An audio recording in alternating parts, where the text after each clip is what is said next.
ते भगवतश्चरणारविन्दं वज्राङ्कुशसरोरुहलाञ्छनाट्यम् उत्तुङ्गरक्तविलसन्नकचक्रवाल ज्योत्स्नाभिराहतमहृदयान्धकारं यच्छौचनिश्चितसहितप्रवरोधकेन तीर्थेन मूर्धनिकतेन शिवशिवो भूध्यातुर्मनश्रमिलसैन्यशिष्टवज्रं ध्यायेच्चिरं भगवतश्चरणारविन्दं श्रीमदाचार्यचरणं शरणं सर्वदेहिनां समस्तदोषहरणं मस्तके राजतां अज्ञानतिमिरान्धस्य ज्ञानाञ्जनशलाकया चक्षुरुन्मीलितं येन तस्मै श्री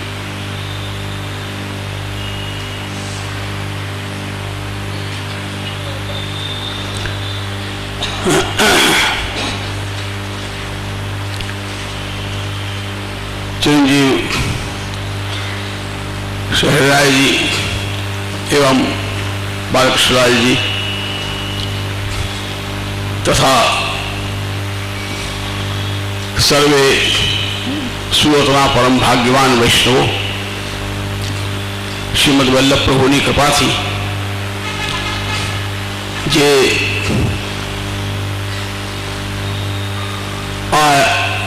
साचा सिद्धांतों श्री आचार्य चरणना साचा सिद्धांत ये सिद्धांतों ज्ञान करवा माटेनो जे आयोजन श्री आचार्य चरणनी कृपा थी राखेलो छे ने एमां 3 दिवस आनंद थी अने खूब उत्साह द्वारा जिज्ञासा थी बधाए जे श्रवण कर्यु छे ए श्रवण ने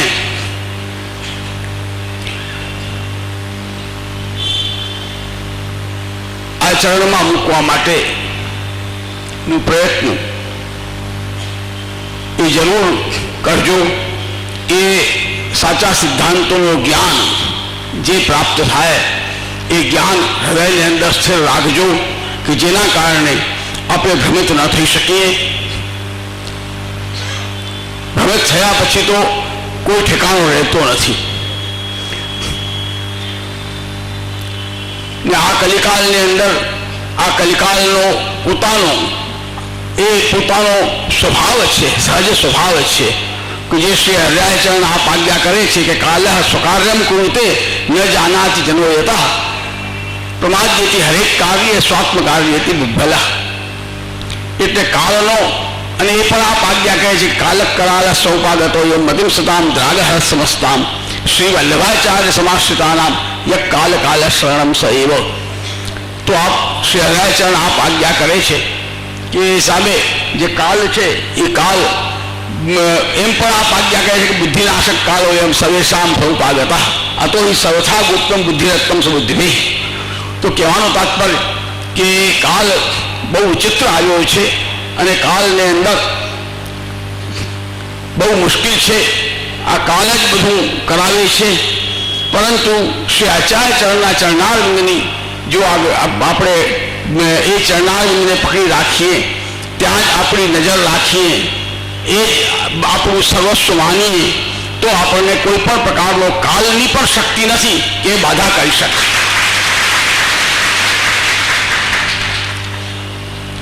परंतु ये जरूर है कि आपणे आपणुं पहला कर्तव्य आपणुं कि जे श्री आचार्य चरण है कारण के ये ज आपणा सर्वस्व है ये ज आपणा स्वामी है ये ज आपणा उद्धारक है ये ज आपणे साचे रस्ते दौरवावाळा है।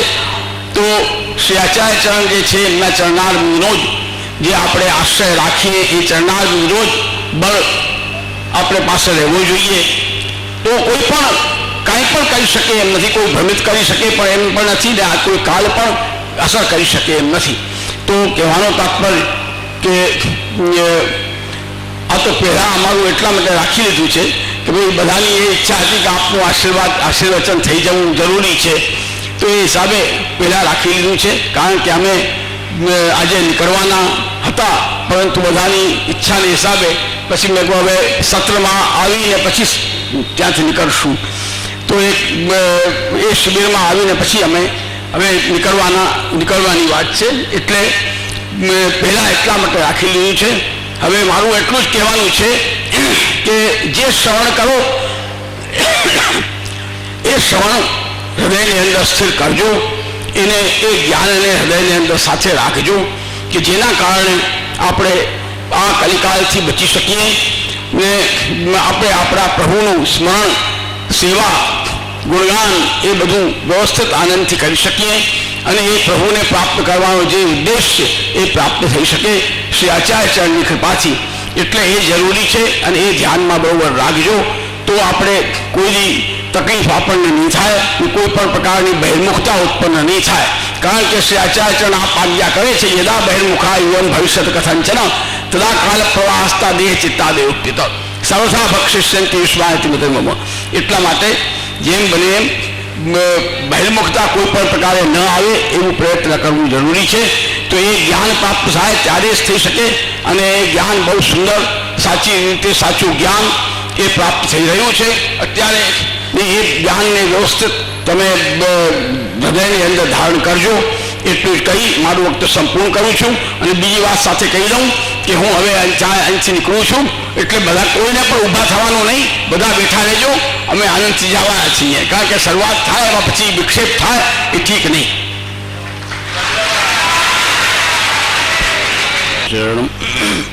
શરણમ સર્વદેહિનામ સમસ્ત દોષ મસ્તકે રાજતામ.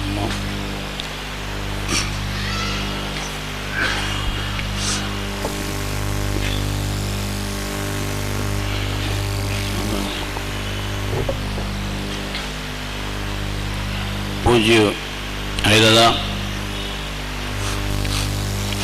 તથા સુરતના અગ્રણી વૈષ્ણવો, આયોજકો, કાર્યકર્તાઓ અને વૈષ્ણવો બધા ઘણા સમય પછી ઘણી પ્રતીક્ષા કર્યા પછી આ સુંદર આયોજનો સુરતના વૈષ્ણવોની વિનંતી તો ઘણા સમયથી હતી કે શિબિર કરીએ, પણ એ યોગ નહોતો આવતો. કાલે દાદાભાઈએ વાત કરીને કે ભગવત કૃપા હોય અને શ્રી મહાપ્રભુજીની ઈચ્છા હોય ત્યારે પ્રસંગ બને. તો સુંદર અવસર પ્રાપ્ત થયો છે. તો વૈષ્ણવો આ અવસરને એનો લાભ પૂરેપૂરો વૈષ્ણવોને પ્રાપ્ત થાય. અને કહેવાય છે કે સુરતના વૈષ્ણવ હકીકતમાં જે વૈષ્ણવો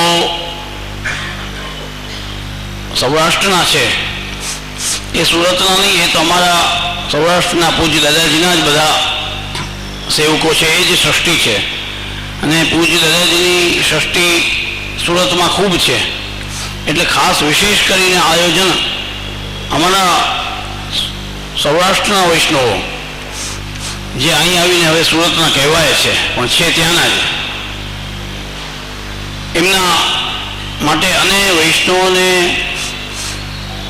ઘણા પાછલા અમુક સમયથી શ્રી મહાપ્રભુજીના સિદ્ધાંતમાં ઘણી ભ્રાંતિઓ અને ઘણી શંકાઓ ઉપસ્થિત થઈ રહી છે અને પ્રાચીન પરંપરાઓ, પ્રાચીન પ્રણાલિકાઓને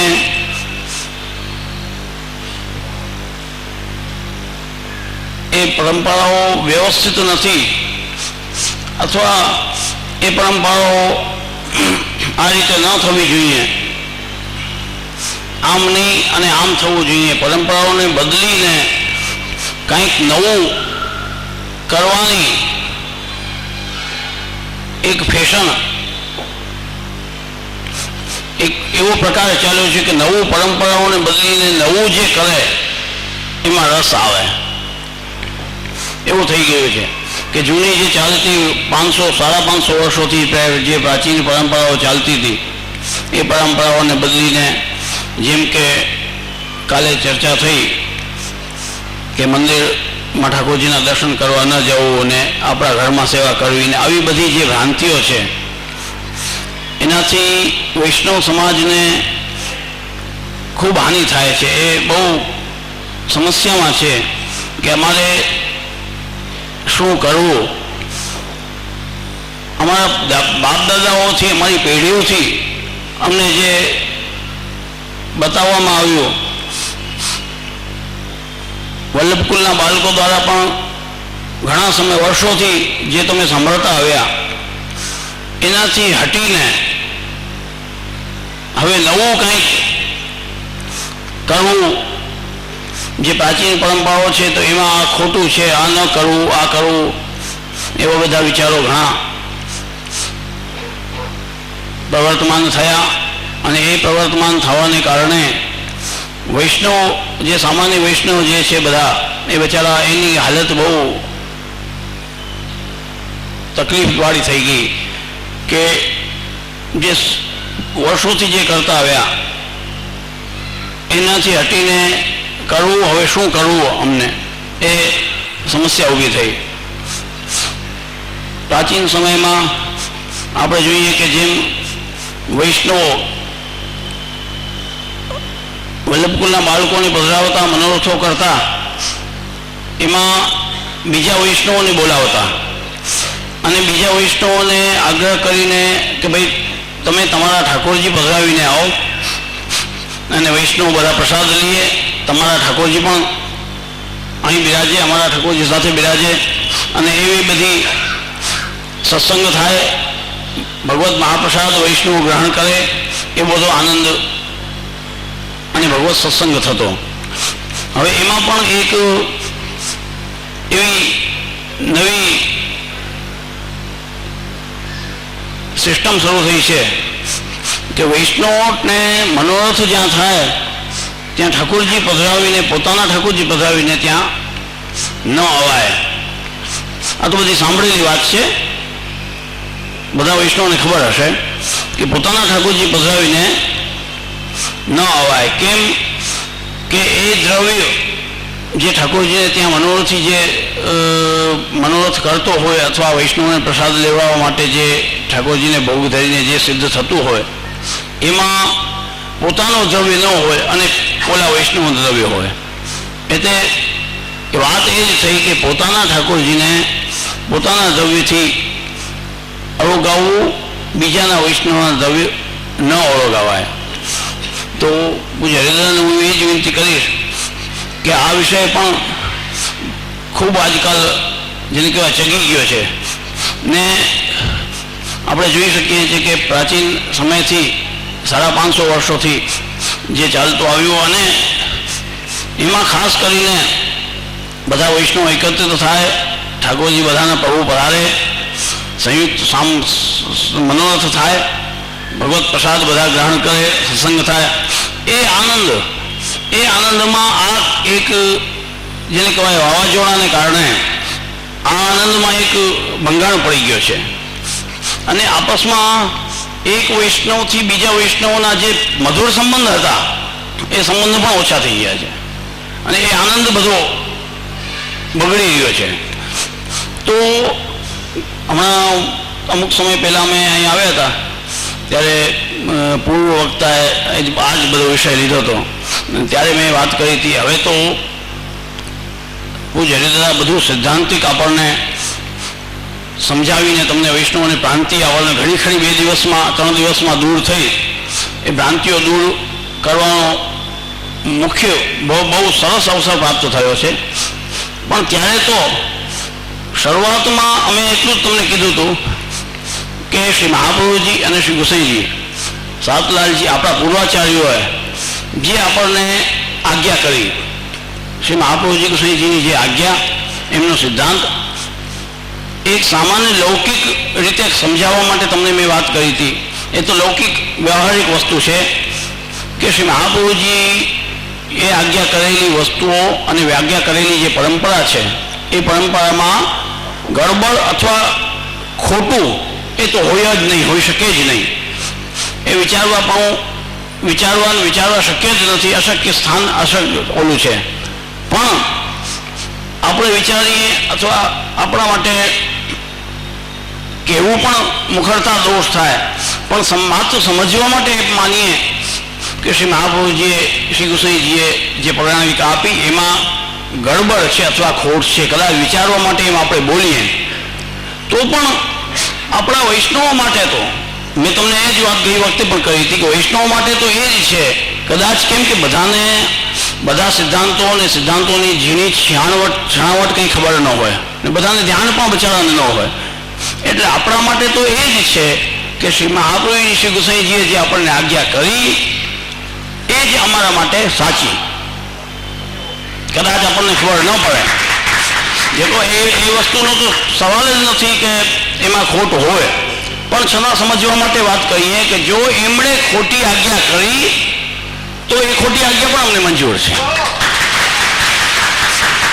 અમારે એમાં હોશિયારી કરવી નથી, કેમ કે જો શ્રી વલ્લભ પ્રભુ પ્રગટન હોતે વસુધા રહેતી સુની, શ્રી મહાપ્રભુજી વગર તમારી અમારી કોઈની હયાતી જ નથી, એમની ઉપસ્થિતિ એનો મતલબ જ નથી. શ્રી મહાપ્રભુજી થકી આપણે છીએ અને એમણે જે આજ્ઞા કરી એમાં હોશિયારી કરવાની અથવા જેમ તમારા લોકીમાં જેમ કે આપણે ભાષામાં દોડડા પણ કરવાનો આપણને કોઈ હક નથી. પ્રાચીન 500-550 વર્ષથી વૈષ્ણવ વિચાર કરો કે જે પરંપરા ચાલી રહી છે એ પરંપરા કોઈ એમને એમ ધક્કા કાઢી તેમ થોડી ચાલી ગઈ છે. કાલે પૂજ્ય હરિદાસે વાત કરીને કે બધું સિદ્ધાંતથી કમ્પ્લીટ વ્યવસ્થિત છે, એમ કંઈ મનમત્તે કંઈ સંપ્રદાય કે સિદ્ધાંતો નથી, તો પરંપરા કંઈ એમ ન ચાલી ગઈ હોય ને 550 વર્ષોથી વૈષ્ણવોમાં અને પૂર્વાચાર્યોમાં વલ્લભકુલમાં એવા વિદ્વાન બાળકો થયા અને વૈષ્ણવોમાં પણ એવા પરમ ભગવદીઓ અને એવા કૃપાપાત્ર વૈષ્ણવો થયા, તો એમને બધાને ખ્યાલ ના આવ્યો. વિચારવાની વસ્તુ છે, અત્યાર સુધી એમને બધાને ખ્યાલ ના આવ્યો કે આ ધક્કંગાડી હતી ચાલતી ગઈ અને હવે જ તમે કોઈ એવા માયના લાલ પેદા થયા છે ઉપરથી પેદા થયા આકાશમાંથી ટપક્યા છો વિશે એને ખ્યાલ આવ્યો કે આ 500 વર્ષ 550 વર્ષથી જે પરંપરા ચાલી છે એમાં આ ગડબડ છે, હવે હું સુધારું. વિચાર કરો વૈષ્ણવ, એ બધું ધતિંગ છે અને ભ્રમણા છે. વૈષ્ણવોને ભ્રમિત કરવાના બધા છલેસંદો છે. નવીન કંઈ વૈષ્ણવોને આપે તો નવીન પબ્લિકની એક નેચર હોય કે કંઈક નવીન થાય એ ભલે ખોટું હોય કે કેવું પણ હોય, નવીન થાય તો એકવાર એના બાજુ ખેંચાય, એ ક્લાઉડની નેચર હોય. એટલા માટે બધા કિમિયાઓ છે. આપણે આપણી પ્રાચીન પરંપરાઓને સાચવીને શ્રી મહાપ્રભુજીની કૃપાથી જે ચલાવી રહ્યા છીએ, જે ચાલી રહ્યું છે એમાં જ સર્વેનો હિત છે.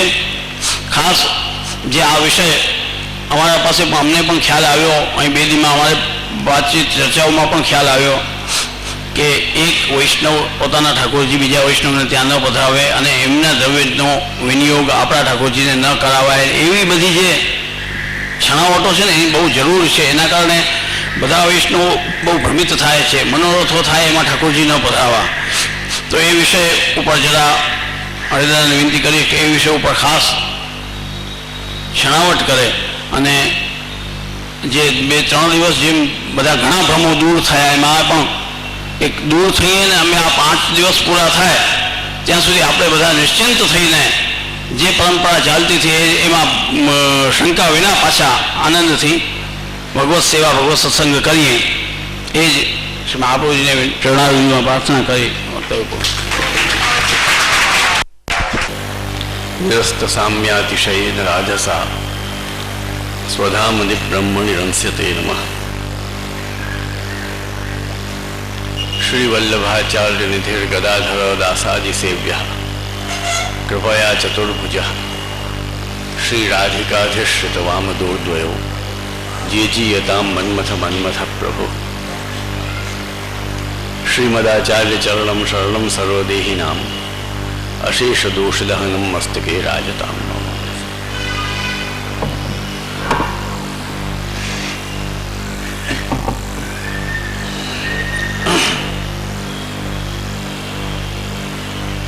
ઉપસ્થિત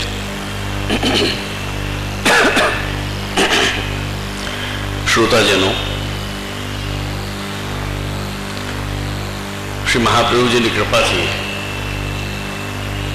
આપણું આ કાર્ય 3 દિવસ પૂર્ણ કરી આજે જ્યારે ચોથા દિવસમાં પ્રવેશી રહ્યું છે, ત્યારે 3 દિવસના નિષ્કર્ષ રૂપે આપણે જે વિચારી શક્યા, જાણી શક્યા તે મુદ્દાઓ, તેમાં પાયાનો મુદ્દો સર્વધર્મ અને સર્વ માર્ગમાં ઉત્તમ માર્ગ પુષ્ટિ માર્ગ, અને એ માર્ગની અંદર ભગવત કૃપાથી જ્યારે જીવ પ્રવેશ પામે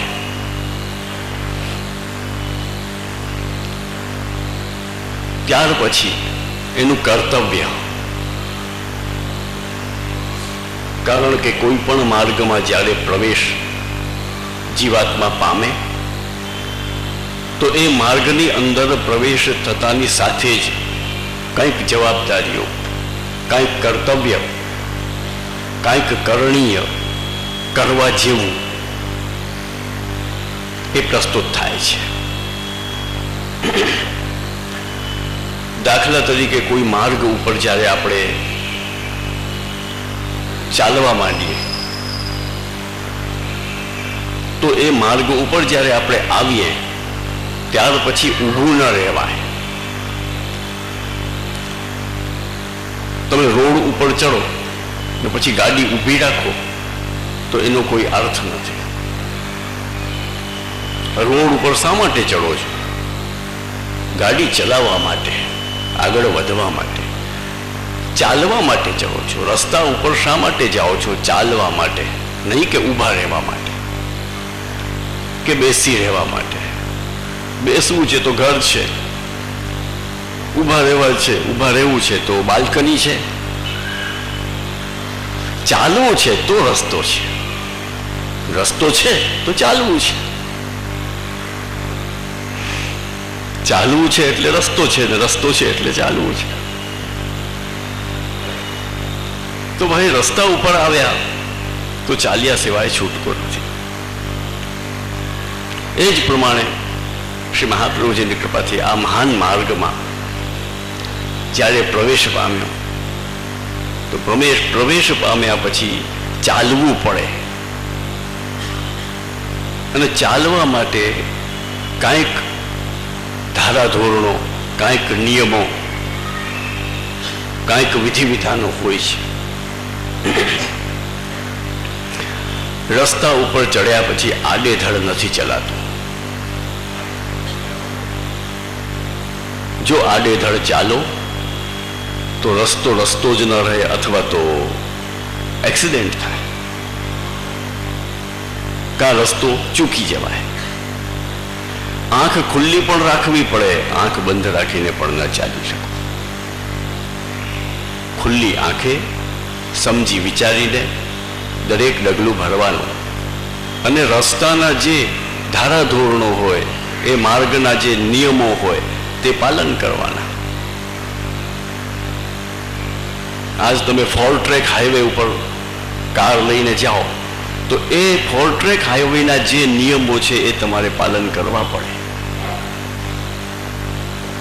જો એ પાલન ન કરો તો એક્સિડન્ટ થાય.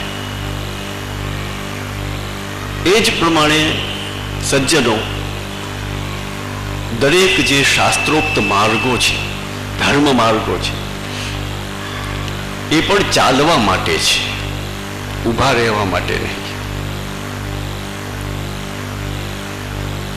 અને ચાલવા માટે એના નિયમો હોય છે, એની પરંપરાઓ હોય છે, એના ધારાધોરણો હોય છે.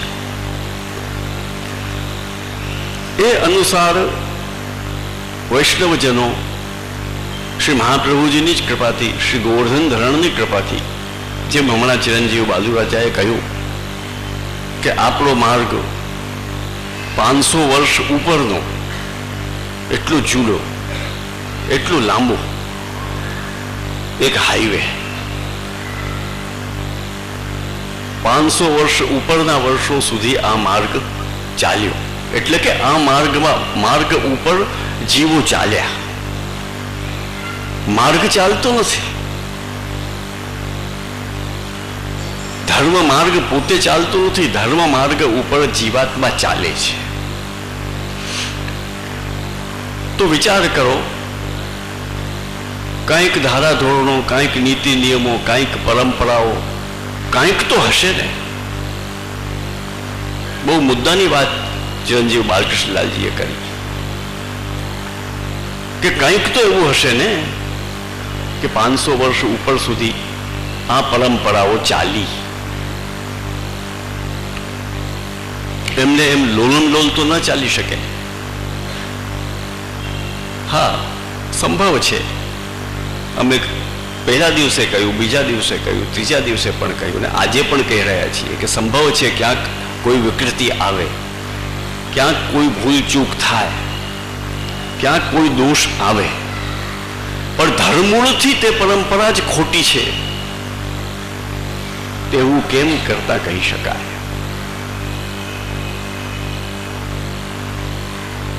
તો આ માર્ગ ઉપર ચાલો જ્યારે, તો શ્રી મહાપ્રભુજી આજ્ઞા કરી જ છે કે આ માર્ગમાં આવીને જીવનું કર્તવ્ય ભગવત સેવા છે. પણ સાથે સાથે અમે કહ્યું કે બધા જ ભગવત સેવા કરતા નથી. પુષ્ટિ પ્રવાહ મર્યાદા ભેદમાં શ્રી મહાપ્રભુજીએ જે ભેદ બતાવ્યા છે, ભક્તોના સિદ્ધાંત મુક્તાવલીમાં બતાવ્યા છે, તે પ્રમાણે બધા સેવા કરી શકતા નથી. કેમ કે ભગવત સેવાનું જે મુખ્ય સાધન છે તે છે પ્રેમ. પ્રેમ હૃદયની અંદર પ્રકટ થાય અને ભગવત સેવા બને. આ મહાન માર્ગની અંદર આવીને સાધન શું છે? તો શ્રી મહાપ્રભુજીના વચન છે, પ્રેમણો યત સાધનમ લોકે નાસ્તિ મુખ્યમ પરમ મહત. પ્રેમથી પર કોઈ સાધન નથી વૈષ્ણવો ભગવત સેવા કરવા. પ્રભુની સેવા કરવા માટે પ્રેમ જરૂરી છે. એ પ્રેમ જ જો ન હોય અથવા પ્રેમની કંઈક ન્યૂનતા હોય તો એટલી જ આપણી સેવા ઓછી ફળે. પ્રેમથી ઇતર કોઈ સાધન નથી. અને એ પ્રેમ જ્યારે ઘરમાં પ્રભુ પધરાવી અને તમે સેવા કરો તો એમાં પ્રભુમાં પ્રેમ ઉત્પન્ન થાય. શ્રી મહાપ્રભુજી આજ્ઞા કરે છે, ગ્રહે સ્થિત્વા સ્વધર્મતઃ અવ્યાવૃત્તો ભજેત કૃષ્ણમ પૂજયા શ્રવણાદિભિ વ્યાવૃત્તોપી હરૌ ચિત્તમ શ્રવણાદૌ યતેત સદા તતઃ પ્રેમ તથા શક્તિર્વ્યસનમ ચ યદા ભવેત. આ રીતે જ્યારે ઘરમાં પધરાવીને પ્રભુની સેવા કરો ત્યારે પ્રભુની અંદર પ્રેમ છે એ ઉત્પન્ન થાય. તતઃ પ્રેમ, પછી પ્રેમ પછી આસક્તિ થાય ને આસક્તિ પછી વ્યસન દશા થાય. આ નિયમ છે, આ ક્રમ છે. તો સૌથી પહેલો મુદ્દો એ જ આવ્યો કે ગ્રહે સ્થિત્વા સ્વધર્મતઃ, ઘરમાં રહીને પ્રભુ પધરાવીને પ્રભુની સેવા કરવી. કાલે જ કોઈ એક પ્રશ્નકર્તાએ ચિઠ્ઠી મોકલી હતી. એમાં એમ લખ્યું હતું કે આપે કહ્યું કે ઘરમાં સેવા કરવી. હા, એમ અમે કહ્યું ઘરમાં પ્રભુ પધરાવીને સેવા કરવી. ગ્રહે સ્થિત્વા સ્વધર્મતઃ અવ્યાવૃત્તો ભજેત કૃષ્ણમ, ઘરમાં રહીને પ્રભુ સેવા કરવી, એમ અમે કહ્યું. તો ઘરમાં રહીને પ્રભુ સેવા કરો ને ઠાકોરજી જ્યારે માથે બિરાજે તો પ્રભુ ઘરમાં જ પધારે ને, ક્યાં બહાર થોડે પધારે.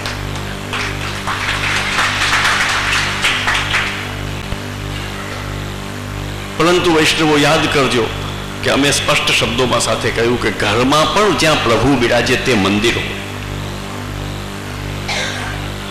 તે ઘર ન હોય. જ્યાં પ્રભુ વિરાજતા હોય એટલો ભાગ તમારું ઘર ના હોય, એ પ્રભુનું મંદિર હોય. અને એટલે અમે વચન પણ કહ્યા, મન નિષ્ઠમ નિર્ગુણમ સ્મૃતમ મન નિકેતમ તુ નિર્ગુણમ સ્થાનમ મંદિરમ. તો ગ્રહે સ્થિત્વા સ્વધર્મતઃ અવ્યાવૃત્તો ભજેત કૃષ્ણમ. ઘરમાં રહીને સમજજો, ઘરમાં રહીને ઠાકોરજીની સેવા કરવી, આ શ્રી મહાપ્રભુજીની આજ્ઞા છે. તો ઘરમાં રહીને ઠાકોરજીની સેવા કરવી અર્થાત એટલે કે મંદિરમાં ન કરવી. શું એવો અર્થ થાય? સમજો. જેમ ચિરંજીવ બાલકૃષ્ણલાલજીએ શરૂઆતમાં કહ્યું ને કે ભ્રમિત કરે, ભ્રમણામાં નાખે. મૂઢ દેવલકવાદીઓ ભ્રમણામાં નાખે જીવને, સમાજને. કઈ રીતે ભ્રમિત કરે? કે જો શ્રી મહાપ્રભુજી આજ્ઞા કરી છે કે ઘરમાં રહીને સેવા કરવી, એટલે કે મંદિરમાં નહીં, એવો અર્થ કાઢ્યો એમાંથી.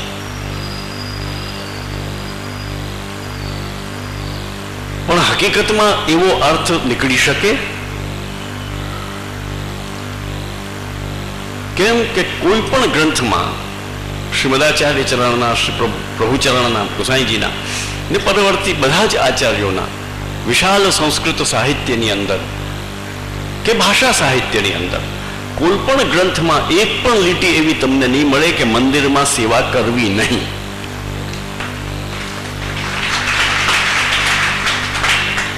બોલો, કોઈ ગોતીને શોધી બતાવે એક લીટી કે મંदिर में सेवा नहीं करनी. ब्रजभाषाમાં મંદિરે સેવા ન કર્તવ્યા સંસ્કૃતમાં, કાં પછી ગુજરાતી સાહિત્યમાં કાઢો કે મંદિરમાં સેવા કરવી નહીં. ક્યાંકથી તો બતાવો એક લીટી, એક વાક્ય તો બતાવો, કાઢો ક્યાંકથી. પણ નથી, એક પણ વાક્ય નથી. મંદિરમાં સેવા ન કરવી આ જે વાત કહેવામાં આવે છે એના પાયામાં પ્રમાણ રૂપે કોઈ વચન કે કોઈ વાક્ય છે જ નહીં, પોકળ જ છે. હા, આ અર્થ ખેંચી કાઢી ને તમારા સામે મૂકવામાં આવેલ છે. ગ્રહે સ્થિત્વા સ્વધર્મતઃ. ગ્રહે સ્થિત્વા જે શ્રી મહાપ્રભુજીનું વચન છે કે ઘરમાં રહીને સેવા કરવી, આ એક ઘરમાં રહીને આટલા જ વાક્યથી ખેંચી કાઢીને મંદિરમાં ન કરવી તેમ તમને સમજાવવામાં આવે છે. આ કરામાત, આને વિદ્વાનોની, પંડિતોની કરામાત કહેવાય. પંડિતો બહુ કરામાતી હોય, કેમ કે એ શબ્દના નિષ્ણાતો હોય છે. શબ્દો સાથે કેમ રમત રમવી એ પંડિતોને આવડે, એ અમને આવડે. રમી બતાવીએ તમે, પણ સામાન્ય જન ન સમજે. તમે શબ્દોનો ખેલ ન સમજી શકો, સહજ રીતે જ સમજી બેસો. ભાઈ, જો મહાપ્રભુજી સ્વયં આજ્ઞા કરે છે ગ્રહે સ્થિત્વા, ઘરમાં રહીને ઠાકોરજીની સેવા કરવી, મંદિરમાં ન કરાય, કે હા ભાઈ બરાબર છે, વાત સાચી છે. તમને વાત સાચી જ લાગે એ જ મજા છે. શબ્દશાસ્ત્રીઓની મજા જ આ છે કે તમને વાત સાચી લાગે. પરંતુ શાસ્ત્રીય દ્રષ્ટિએ વિચાર કરતા ગ્રહે સ્થિત્વા એટલે કે ગ્રહસ્થાશ્રમમાં રહીને, ઘરમાં રહીને, એટલે કે ત્યાગ કરીને, એની ગ્રહ ત્યાગ કરીને નહીં, એમ આપ કહેવા માંગે છે. વિચાર કરો કેટલું ગહેરું છે, ઊંડાણ કેટલું છે, ગહેરાઈ કેટલી છે. એટલે શ્રી પુરુષોત્તમજી દશદિગંતજી આપ લખે છે કે ગ્રહે ગ્રહસ્થાશ્રમે, ઘરમાં રહીને આજે શ્રીમદાચાર્ય ચરણે આજ્ઞા કરી છે તેનો અર્થ ગ્રહસ્થાશ્રમમાં રહીને તેવું થાય છે, એમ શ્રી પુરુષોત્તમજી આપ લખે છે. તો સ્પષ્ટ છે કે ગ્રહસ્થાશ્રમમાં રહીને સેવા કરવી જોઈએ, અર્થાત કે સંન્યાસ આશ્રમમાં નહીં. આવ્યું સમજમાં? આ એનો ગૂઢ અર્થ આ છે. તો શાસ્ત્રીય દૃષ્ટિએ, શાસ્ત્રીય ભાષામાં કહીએ તો એવી રીતે બને કે ગ્રહ શબ્દ જે છે, અહીંયા શ્રી આચાર્ય ચરણની વાણીમાં જે ગ્રહ શબ્દ છે તે ગ્રહ શબ્દ ત્યાગ, સંન્યાસ, ગ્રહસ્થાશ્રમનો થી વિપરીત સંન્યાસાશ્રમનો વ્યાવર્તક છે. વ્યાવર્ત્ય સંન્યાસાશ્રમ છે અને અહીંયા વાચ્ય ગ્રહસ્થાશ્રમ છે. આ શાસ્ત્રીય ભાષા, પરિભાષા એની છે. એ સામાન્ય જન ન સમજી શકે. વ્યાવર્તક, ગ્રહ શબ્દ વ્યાવર્તક છે ત્યાગનો, સંન્યાસનો, અને વ્યાવર્ત્ય છે સંન્યાસ. એટલે કે ગ્રહ ત્યાગ કરીને, સંન્યાસ લઈને કે સાધુ બનીને સેવા કરવાની જરૂર નથી. ઘરમાં રહીને જ સેવા કરી શકો આનંદથી.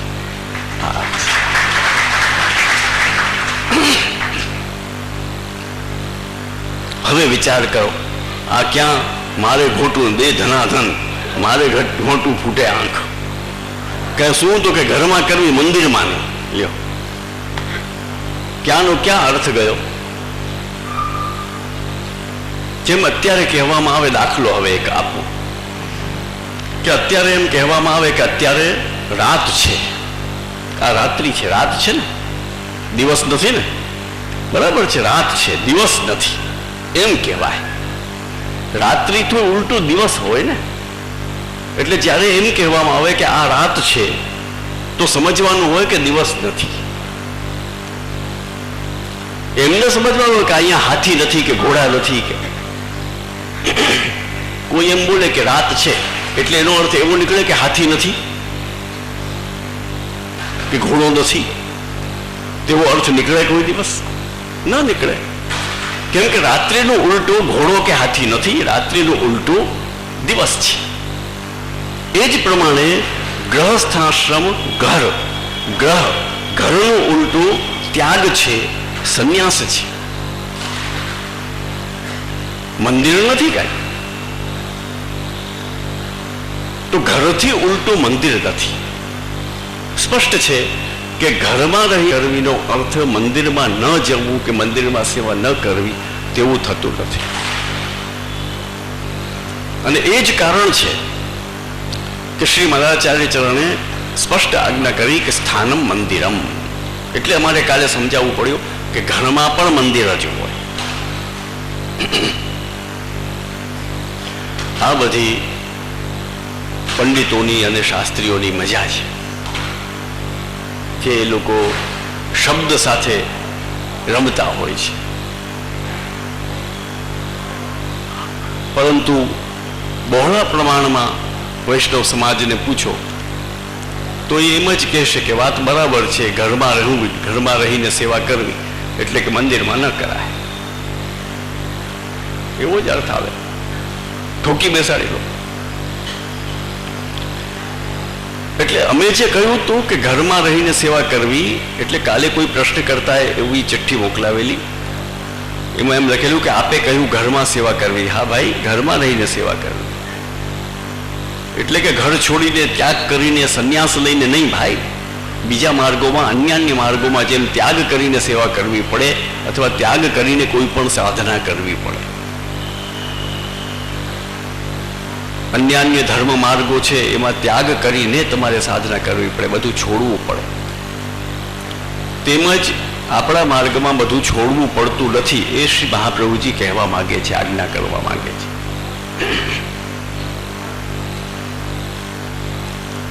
આજે આપણા આ કાર્યક્રમનો ચોથો દિવસ છે, કાલે તો સમાપન છે.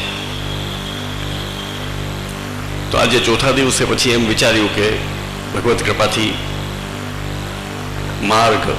માર્ગના સિદ્ધાંતો વિશે 3 દિવસમાં યથાશક્તિ મેં શ્રી મહાપ્રભુજીની કૃપાથી છણાવટ કરવાની કોશિશ કરી.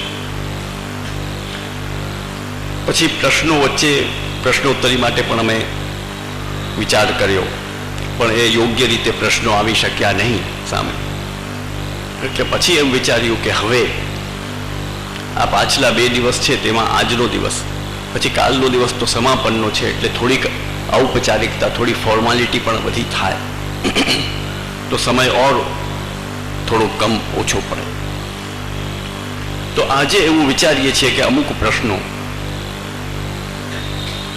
જે લઈ લેવાય, કેમ કે ચિરંજીવી બાલકૃષ્ણલાલજીએ પણ એ વાત ખાસ ભારપૂર્વક મૂકી છે કે અમુક મુદ્દાઓ ચર્ચવા આવશ્યક છે.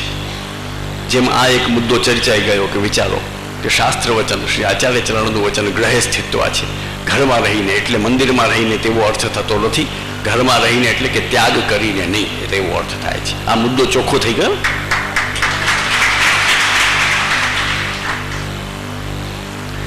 એ જ પ્રમાણે બાકીના મુદ્દા પણ શ્રી મહાપ્રભુજીની કૃપાથી એકદમ હસતા મલકવત સ્પષ્ટ થઈ જાય. એ રીતે આપણો કાર્યક્રમ આગળ વધે. હવે બાકીનો સમય જે રહ્યો છે પોણી કલાક જેવો, એટલે અમે સંચાલકોને કહીએ કે જો કોઈ પણ પ્રશ્નકર્તાના પ્રશ્ન આવ્યા હોય, કેમ કે કાલે ચિઠ્ઠી આવી હતી એક તો અમે જોઈ હતી, તો પછી અમને અનુમાન છે કે આવ્યા જ હશે પ્રશ્ન, તો એ પ્રસ્તુત કરે તો આપણે આગળ વધીએ. એટલે હવે એક રહેતા છેલ્લા 2 દિવસોમાં પ્રશ્નોના નિરાકરણ પણ થઈ જાય.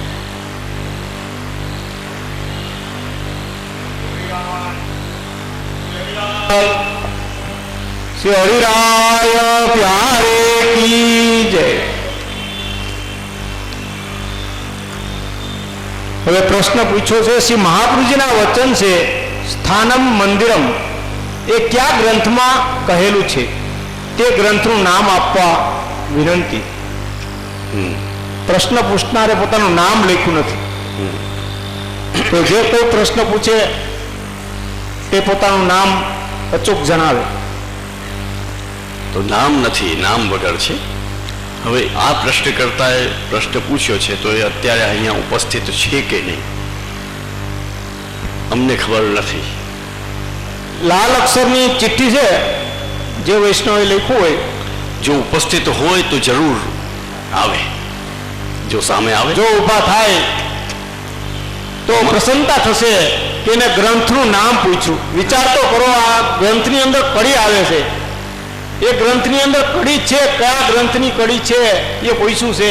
આ કોઈ જેમ તેમ તો નહીં જ હોય, એ થોડુંક પુષ્ટિવાદનો જાણકાર તો હશે જ. એટલે અમારી ગુજારિશ છે, કેમ કે અમને બહુ પ્રસન્નતા થઈ. આ પ્રશ્ન જેણે પૂછ્યો એ પ્રશ્ન સાંભળીને અમને પ્રસન્નતા થઈ છે, અમને નારાજગી નથી. કેમ કે ગ્રંથનું નામ પૂછ્યું છે એનો અર્થ સ્પષ્ટ છે કે ગ્રંથ જોવાની એને અભિલાષા, લાલસા છે અને એ ગ્રંથ અવલોકન કરે છે. જે કોઈ જીવ છે, વ્યક્તિ છે તે. તો જો ઉપસ્થિત હોય તો એ અહીંયા આવે તો અમે એને એ બતાવી શકીએ કે ભાઈ આ ગ્રંથની અંદર ફલાણી જગ્યાએ આ વસ્તુ છે. નિસંકોચ આવે, સંકોચ ન કરે જો ઉપસ્થિત હોય.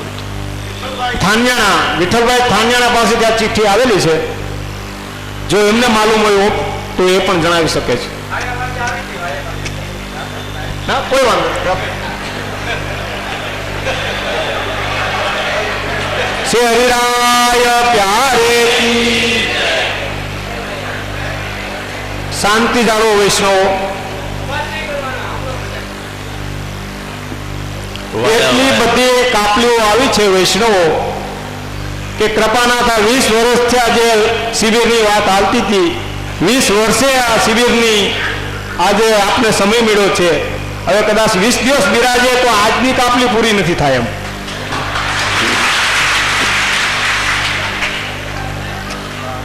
આટલા બધા પ્રશ્નો એવા છે અને વૈષ્ણવ એમાં 80% પ્રશ્નો એવા છે કે આપણું હૃદયની અંદર રુદન આવી જાય કે આજે 500 વર્ષથી આ પુષ્ટિ માર્ગ ચાલ્યો આવે છે અને મહાપ્રભુજી જેવા વિદ્વાન આચાર્યો જેના ધરતી ઉપર જન્મ ન લીધો હોત, પ્રાગટ્ય ન થયું હોત તો વસુધા રહેત સુની. આવા શ્રી મહાપ્રભુજીના વચન ઉપર ઉલટા સુલટા અર્થો કરી અને આપણે આ વૈષ્ણવને ભરમાવી રહ્યા છે. આ વૈષ્ણવને ભરમાવે પ્રાથમિકમાં વિદ્યાર્થી ભણતો હોય એને પ્રોફેસર ગમે તેમ સમજાવે, વિદ્યાર્થી શું બોલી શકે, શું એની હેસિયત છે? એમ વૈષ્ણવ આપણે બધા પુષ્ટિ માર્ગનું આપણે શું જ્ઞાન છે? આપણે એક તો શુદ્ર, એની અંદર પણ આપણે કોઈ પણ પુસ્તકનું જ્ઞાન નથી. કેવળ મોટાઓ વડવાઓ જે કરતા આવ્યા છે એ પરિપાટી ઉપર આંખ વીંચીને આપણે ચાલતા આવ્યા છે.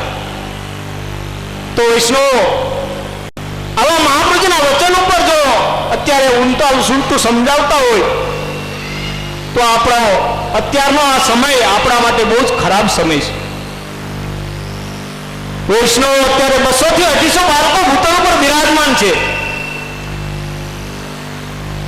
આટલા બાળકોનું આ સંગઠન નથી.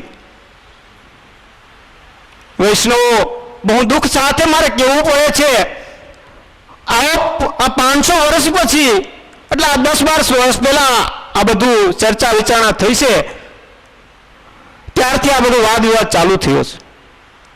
તો વૈષ્ણવો જે પણ ગૌસ્વામી બાળકો હોય તે અંદરો અંદર ચર્ચા કરી અને જે કાંઈ નવું કરવું હોય તો એ બાળકો અંદરો અંદર મળી અને જો કરે તો વૈષ્ણવ સમાજ આ બધો ભોળો સમાજ છે એ ગેરમાર્ગે ન જાય.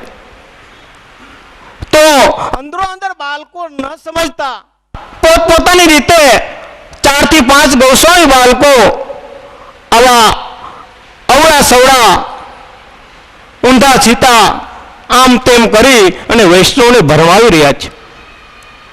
શ્રી હરિરાયજી મહારાજ તો આજથી ઘણા વર્ષોથી ચેલેન્જ કરે છે, ખુલ્લે આમ ચેલેન્જ કરે છે કે આવો મેદાનમાં, મંચ અમારું, મેદાનમાં આવો. તો આજે સચિન તેંડુલકરને એમ કે આવી જા ક્રિકેટના મેદાનમાં, તો કોઈ પણ બોલર હોય તો એ ધડખમ ઊભો થઈ જાય. જ્યારે કુંબલેને કે બેટિંગ કરવા આવી જાય તો કોઈ કુંબલે ન બોલી શકે, કુંબલેની તાકાત નથી. એમ હરિરાયજી મહારાજ શ્રી ખુલ્લે આમ કહે છે વૈષ્ણવ તો વિદ્વાન આચાર્યો હોય તેની પાસે આવા ગૌસ્વામી બાળકોને ચર્ચા કરી અને કાંઈ પણ નવું બહાર પાડવું હોય તો એ આપણે વૈષ્ણવને મંજૂર કરવું જોઈએ. એમ ન કરતા કેવળ અજ્ઞાની આપણે વૈષ્ણવ છીએ. આપણા ગુરુ મહાપ્રભુજી કેવાને બતાવે છે તો વિચાર કરો વૈષ્ણવ. ગોપીજનોને આપણા ગુરુ મહાપ્રભુજી બતાવે છે, ગોપી પ્રેમ કી ધજા કૌંડિલ્યો પ્રોક્તા પુષ્ટિ ગુરુ. કૌંડિલ્યો છે મર્યાદાના ગુરુ છે અને પુષ્ટિના ગુરુ શ્રી મહાપ્રભુજી ગોપીજનોને બતાવે છે. તો વૈષ્ણવ આ બધા આપણને સિદ્ધાંત કૃપા કરી અને આપ જણાવો. વધુ જો હું સમય લઈશ તો શિબિર હું જ પૂરી કરી દઈશ.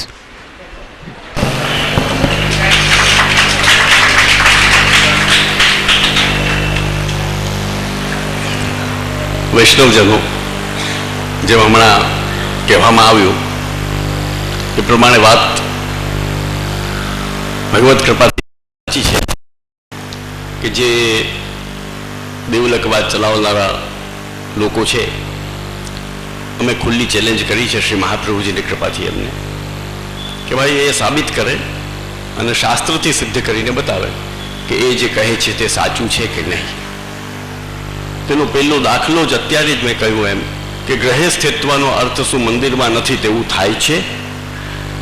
એ જાહેરમાં વિદ્વાનો સામે આવીને અમને જવાબ આપે જો હિંમત હોય તો.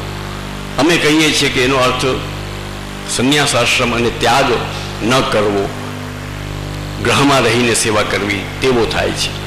અને પહેલા લોકો જે દેવલકવાદીઓ છે એ વર્ગ એમ કહે છે કે ગ્રહે સ્થિત્વા એટલે કે ઘરમાં રહીને સેવા કરવી, મંદિરમાં ન કરવી.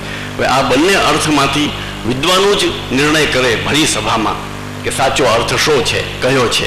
અમે તૈયાર છીએ.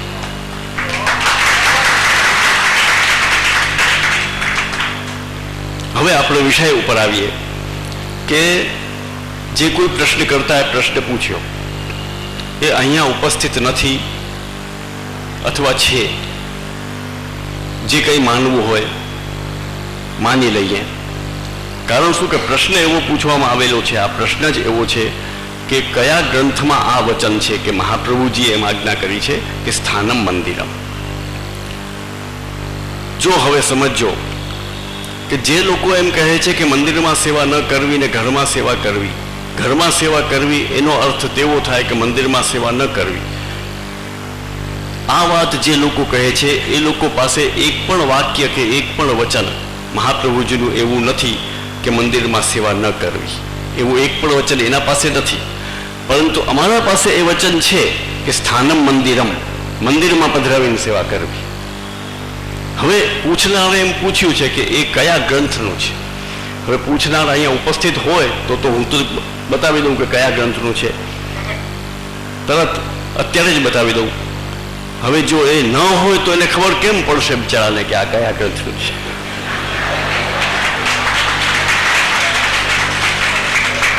આપને બીજા વૈષ્ણવને પણ જાણવાની જિજ્ઞાસા હોય, આપ કૃપા કરી જણાવવા. પ્રશ્નકર્તાનો પ્રશ્ન બહુ સારો છે, ખૂબ જ પ્રબુદ્ધ પ્રશ્ન કરતા લાગે છે. એને જાણવું છે કે કયા ગ્રંથમાં છે. તો જો ગ્રંથનું નામ બતાવું, તત્વાર્થ દીપ નિબંધ, શ્રી મહાપ્રભુજી વિરચિત તત્વાર્થ દીપ નિબંધના સર્વનિર્ણય પ્રકરણનું 230મો શ્લોક છે.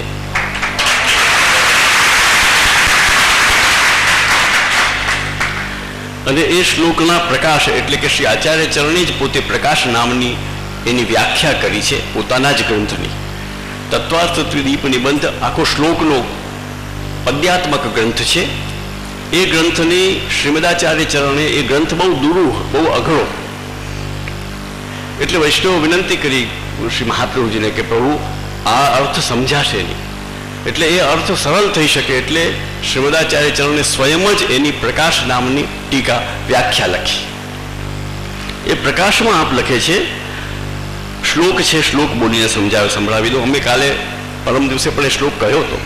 યથા સુંદરતામ યાતિ વસ્ત્રૈરાભરણૈરપી અલંકુર્વીત સપ્રેમ તથા સ્થાન પુરસ્સરમ. જે રીતે પ્રભુ ખૂબ જ સુંદર લાગે એ પ્રમાણે વસ્ત્ર અને આભરણોથી પ્રેમ સહિત પ્રભુને અલંકૃત કરવા, એમને શૃંગાર ધરવા, સ્થાન પુરસ્સરમ, સ્થાનમાં બિરાજાવીને, મંદિરમાં બિરાજાવીને. હવે એની વ્યાખ્યામાં લખે છે, યથા સુંદરતામ યાતિથી સપ્રેમ અનુદ્વેગાથમ. યથા સુંદરતામ યાતિ, જેમ સુંદરતાથી પ્રભુ બિરાજે એ રીતે સ્થાનમ મંદિરમ, સ્થાન એટલે કે મંદિર, મંદિરમાં બિરાજાવીને પ્રભુને ખૂબ જ સુંદર રીતે પ્રેમથી શૃંગાર ધરવા જોઈએ. આ એનો અર્થ થાય છે. આ શ્રી મહાપ્રભુજીની વાણી છે. તત્વાર્થ નિબંધ ગ્રંથ છે, 230મો શ્લોક છે.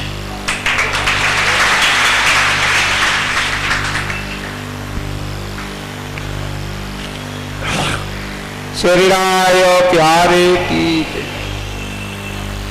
શ્રી મહાપ્રભુજીએ તો સર્વ વૈષ્ણવને સેવા પધરાવી ત્યારે કહ્યું છે કે સર્વ સમર્પિત રીતે સેવા કરો. તો પછી અત્યારે જે મિશ્રી, અણસકડી, સૂકો મેવો, લીલા મેવાને જે પણ સેવાની આજ્ઞા આપે છે તો તે શ્રી મહાપ્રભુજીની આજ્ઞા વિરુદ્ધ નથી. આમાં પણ નામ નથી.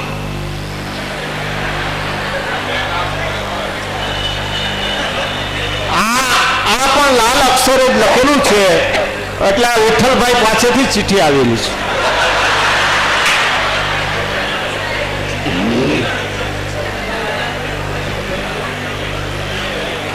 શરીરાય પ્યારે કી. એટલે કે એમ જે પૂછનારનો આશય શું છે એવું લાગે છે કે એટલે મિશ્રી ભોગનો જે સેવા પ્રકાર છે એ વિશે કદાચ એનો પ્રશ્ન લાગે. એમાં પણ એના અક્ષરો ઓલા ખરાબ હતા એટલે સુધારીને પાછું લખવું પડ્યું છે. મિશ્રી ભોગની સેવા માન્ય નથી તેવું એક શિબિરમાં ગૌસ્વામી બાળકોએ આજ્ઞા કરી છે. તો હું શ્રી ઠાકોરજીને મિશ્રી દૂધગર ભોગ ધરું છું, તો તો મારી સેવા માન્ય છે કે નહીં, કૃપા કરી જણાવવા વિનંતી. પાછી દિનતા આવી ગઈ છે. પેલા તો એને પૂછી લીધું. ના ના, બહુ એકદમ પૂછનારની વ્યથા સાચી છે. એને વ્યથા થાય, મનમાં ક્લેશ થાય જ્યારે કોઈ પણ ગોસ્વામી વલ્લભકુલના મુખથી આવું સાંભળે કે ભાઈ મિશ્રી ભોગની સેવા માન્ય નથી, તો જે સેવા કરતો હોય એને કેટલું દુઃખ થાય.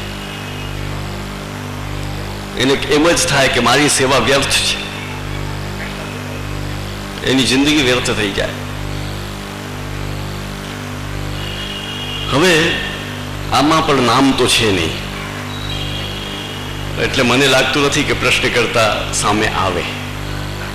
એ કોઈ મને લાગતું નથી ઊભું થાય. હા, નહીં, અમે તો ગુજારિશ કરીએ છીએ કે જો એ સામે આવે તો અમને એને સમજાવવાની પણ મજા આવે, થોડો આનંદ આવે. વિઠ્ઠલભાઈ, તમે જ મૂંડ ગાયે કાંઈ કર્યું નથી ને?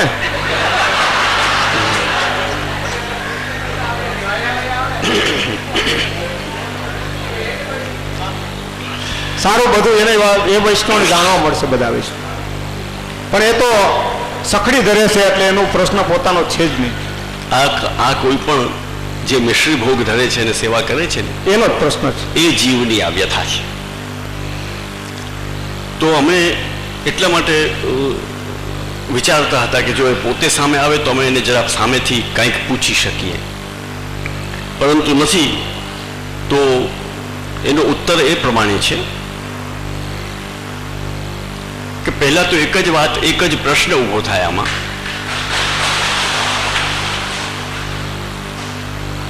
કે મિશ્રી ભોગની સેવા માન્ય નથી. ટૂંકમાં કહેવાનો અર્થ એ ને કે મિશ્રી ભોગની સેવા સેવા જ નથી. લગભગ એવો જ અર્થ નીકળે. પ્રશ્ન કરતા હોત તો તમે એને પૂછી લે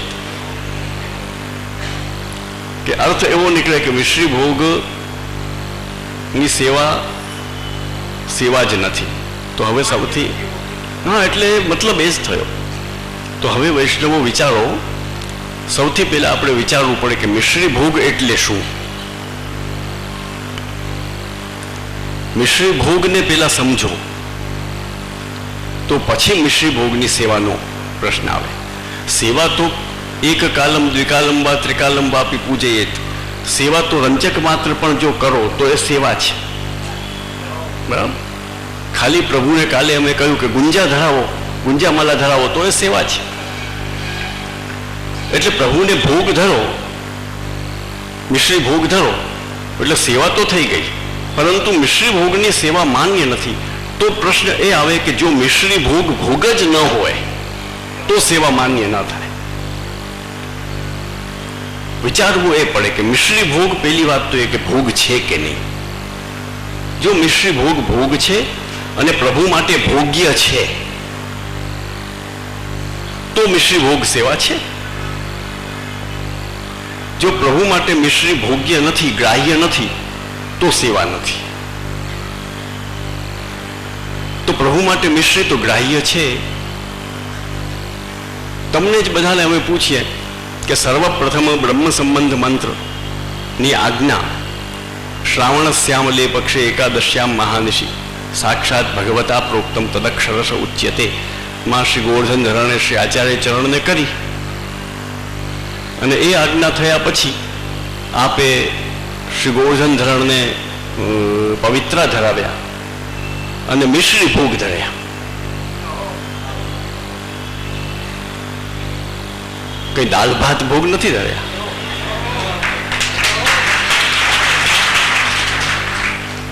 તો પહેલી વાત તો એ જ કે પુષ્ટિ માર્ગ પ્રકટ થતાની સાથે જ, બ્રહ્મ સંબંધ મંત્ર પ્રાપ્ત થતાની સાથે જ તત્ક્ષણ એ જ સમયે સર્વપ્રથમ શ્રી મહાપ્રભુજીએ જો શ્રી ગોવર્ધન ધરણને કાંઈ ધર્યું હોય તો મિશ્રી ધરી.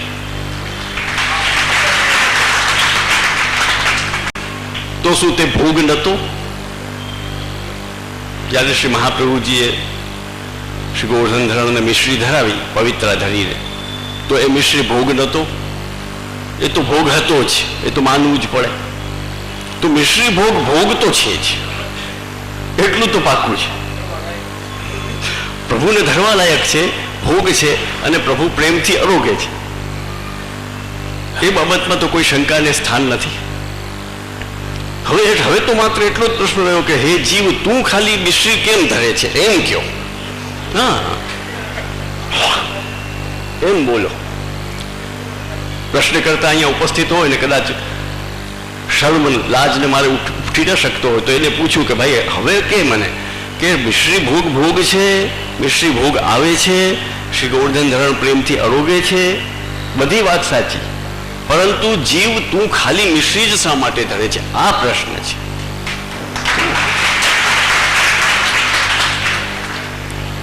તો મિશ્રી ભોગની સેવા માન્ય નથી કે મિશ્રી ભોગ નથી કે આ બધા પ્રશ્નો છે જ નહીં.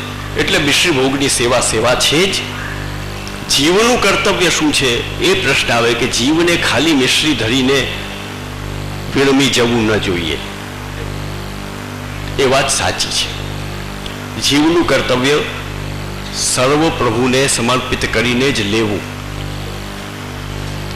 તે જ છે. તસ્માત આદૌ સર્વ કાર્ય સર્વ વસ્તુ સમર્પણ, એમાં બે મત નથી. પણ વૈષ્ણવો સમજજો, જો કોઈ જીવ સવારથી સાંજ સુધીની સેવા ન કરી શકે તો એ શું કરે? તો મહાપ્રભુજી તો આજ્ઞા કરે છે કે એક કાલમ, એક સમયે સેવા કરો. તો શું મંગલ ભોગમાં સખડી આવે? સેવાનો ક્રમ જે કોઈ જાણતા હોય, જે વૈષ્ણવ, જે ન જાણતા હોય એની વાત છોડો, પણ જે સેવાનો ક્રમ જાણતા હોય તે વૈષ્ણવો બોલે, વિચારે, તો શ્રી મહાપ્રભુજી આજ્ઞા કરે છે કે એક સમય સેવા કરો. તો સવારની એક સેવા થઈ. તો સવારના તો દાળ ભાત સખડી આવતી નથી. તો એનો અર્થ એ થયો કે સખડી વગર જે કંઈ ધરાય છે તે પણ પ્રભુ આરોગે તો છે. મંગલ ભોગના ભાવથી પણ જે ધરાય તે પ્રભુ આરોગે છે. મંગલ ભોગમાં દૂધ આવે અને સખડી આવે, સખડી આવતી નથી. તો વૈષ્ણવો, સેવાનો સંપૂર્ણ પ્રકાર શ્રી ગોવર્ધન ધરણને શ્રી મહાપ્રભુજી ગોસાઈજીએ પ્રકટ કર્યો. અષ્ટપ્રહર અષ્ટયામની સેવા. એ અષ્ટયામની સેવામાં જુદા જુદા ભોગ, જુદા જુદા ભાવે, અષ્ટ સખાઓના જુદા જુદા ભાવે, દરેક અષ્ટ સખા છે, 8 પ્રહરના 8 સખાઓ છે, એમના કીર્તનો છે, અને તદનુસાર તે ભાવથી પ્રભુ તે ભોગ આરોગે છે. હવે વિચાર કરો કે મંગલ ભોગના ભાવથી મંગલ ભોગમાં પ્રભુ જે કંઈ પણ આરોગે એ અષ્ટસખા પૈકી જે કોઈ સખા હોય એના કાનીથી આવતું હોય તો એમાં તો સખડી આવતી નથી, તો ખાલી અનસખડી જ શ્રીનાથજી આરોગે. તો એ સખાની તો ખાલી અનસખડી ભોગ જ થયો. પણ એવું નથી. સેવા સર્વાંગીની છે. સ્પષ્ટ છે કે ગોવર્ધન ધરણની સંપૂર્ણ સેવા શ્રી ગોસાઈજી મહાપ્રભુજીએ સર્વાંગ પૂર્ણાંગ પ્રકટ કરી છે. તેમાંથી જીવ પોતાના પ્રભુને જે પોતાના માથે પધરાવીને સેવા કરતો હોય ગુરુ આજ્ઞાથી, તેમાં કેટલું કરી શકે એ મુદ્દો છે. હવે એ કેટલું કરી શકે એના પાછળ પણ ભાવ હોય. ભાવ વિના સેવા નથી થઈ શકતી, સમજ્યા? એના પાછળ પણ ભાવ હોય. હવે વિચારજો, જે કોઈ જીવ ખાલી ફલ ફૂલ, જેમ હમણાં એમાં પ્રશ્નમાં છે, લીલો મેવો છે ને, લીલો મેવો એમ, તો કોઈ જીવ છે ને લીલો મેવો, હા, તો કોઈ જીવ ખાલી લીલો મેવો જ પ્રભુને ધરતો હોય તો લીલો મેવો પ્રભુ ક્યારે આરોગે છે ખબર છે? ઉત્થાપન ભોગમાં. ઉત્થાપન ભોગમાં લીલો મેવો જ આરોગે. તો ઉત્થાપન ભોગની સેવાની ભાવના એની મુખ્ય ભાવના થઈ એ જીવની, જે ખાલી લીલો મેવો ધરતો હોય. જે ખાલી લીલો મેવો ધરી શકે એ જીવની સેવાની મુખ્ય ભાવના ઉત્થાપન ભોગની થઈ. બાકીના ભોગ તેના અંતર્ગત જ પ્રભુ માને છે, કેમ કે જીવની શક્તિ નથી એટલે. એ જ પ્રમાણે અનસખડી અને પછી સખડીમાં તો કોઈ પ્રશ્ન છે જ નહીં. જે સેવા કરતા હોય તે સમજી શકે આ વાતને. પણ હવે રહ્યો સવાલ માત્ર મિશ્રીનો, કે ખાલી મિશ્રી ભોગનું શું? તો સ્પષ્ટ છે, ધ્યાનથી સાંભળજો, કે મિશ્રી ધરી છે શ્રી મહાપ્રભુજીએ, શ્રી ગોવર્ધન ધરણ મિશ્રી આરોગે છે. બધા જ ઠાકોરજી જેટલા જીવ વૈષ્ણવોને ત્યાં અને અમારા મંદિરોમાં અમારા માથે જે બિરાજતા હોય બધા જ મિશ્રી આરોગે છે. અને પવિત્રના દિવસે અને ગુરુદેવ પણ મિશ્રી આરોગે છે. એને પણ કોઈ દાળ ભાત નથી આરોગાવતો, પવિત્ર ધરાવી બધા મિશ્રી આરોગાવે છે. એટલે બધા મિશ્રી આરોગે છે. હવે મિશ્રી શું છે? શું એવું છે મિશ્રીમાં કે શ્રી મહાપ્રભુજીએ સર્વપ્રથમ મિશ્રી ધરી? તો શાસ્ત્ર કહે છે કે પવિત્ર એકાદશીના દિવસે પવિત્ર ધરાવીને મિશ્રી ભોગ ધરવી, મધુર રસ જ્યારે ભગવાન વિષ્ણુને ધરવામાં આવે તો એ ઉત્તમ એકાદશી અને એનું ઉત્તમ ફલ હોય છે. આ શાસ્ત્રની વાત થઈ. પુષ્ટિમાર્ગીય રીતે શ્રી મહાપ્રભુજીને આજ્ઞા થઈ બ્રહ્મ સંબંધની, અને પવિત્ર ધરાવીને શ્રી મહાપ્રભુજીએ મિશ્રી ભોગ ધર્યા પુષ્ટિ રીતે. બે, અને મિશ્રી વસ્તુ જ એવી છે કે એ મધુર રસયુક્ત હોવાના કારણે મિષ્ટ એને કહેવાય. સંસ્કૃતમાં મિષ્ટમ, મિષ્ટ કહેવાય. તો શાસ્ત્ર કહે છે અગ્નિ પુરાણ કે મિષ્ટાન્ન પાન દાતાથ સતતમ શ્રદ્ધયાન્વિત દેવ પૂજા પરો નિત્યમ ન પ્રેતો જાયતે મૃત. મિષ્ટ, મિશ્રી એટલે મિષ્ટ. મિશ્રી ભોગ જ્યારે પ્રભુને ધરવામાં આવે તો એનું મહાત્મ્ય શું છે, મહત્વ શું છે? એ તો દેવ કહે, શાસ્ત્ર છે ને, એટલે એ તો દેવ શબ્દનો પ્રયોગ કરે જ. આચાર્ય ચરણ પણ કરે છે કે એકો દેવો દેવકી પુત્ર એવ. તો જ્યારે ભક્ત મિષ્ટ એટલે મિશ્રી અને એ મિશ્રીથી યુક્ત અન્ન ઇત્યાદિ અથવા મિષ્ટાન્ન જેને કહીએ તે સતત નિત્ય શ્રદ્ધાથી યુક્ત થઈને દેવ પૂજા પર હોય, એટલે જ્યારે ભગવત સેવા કરતો હોય ત્યારે નિત્ય જો ધરે તો ન પ્રેતો જાયતે મૃત. એ જ્યારે એનો દેહ છૂટે તો પણ એને પ્રેત યોનિ પ્રાપ્ત ન થાય.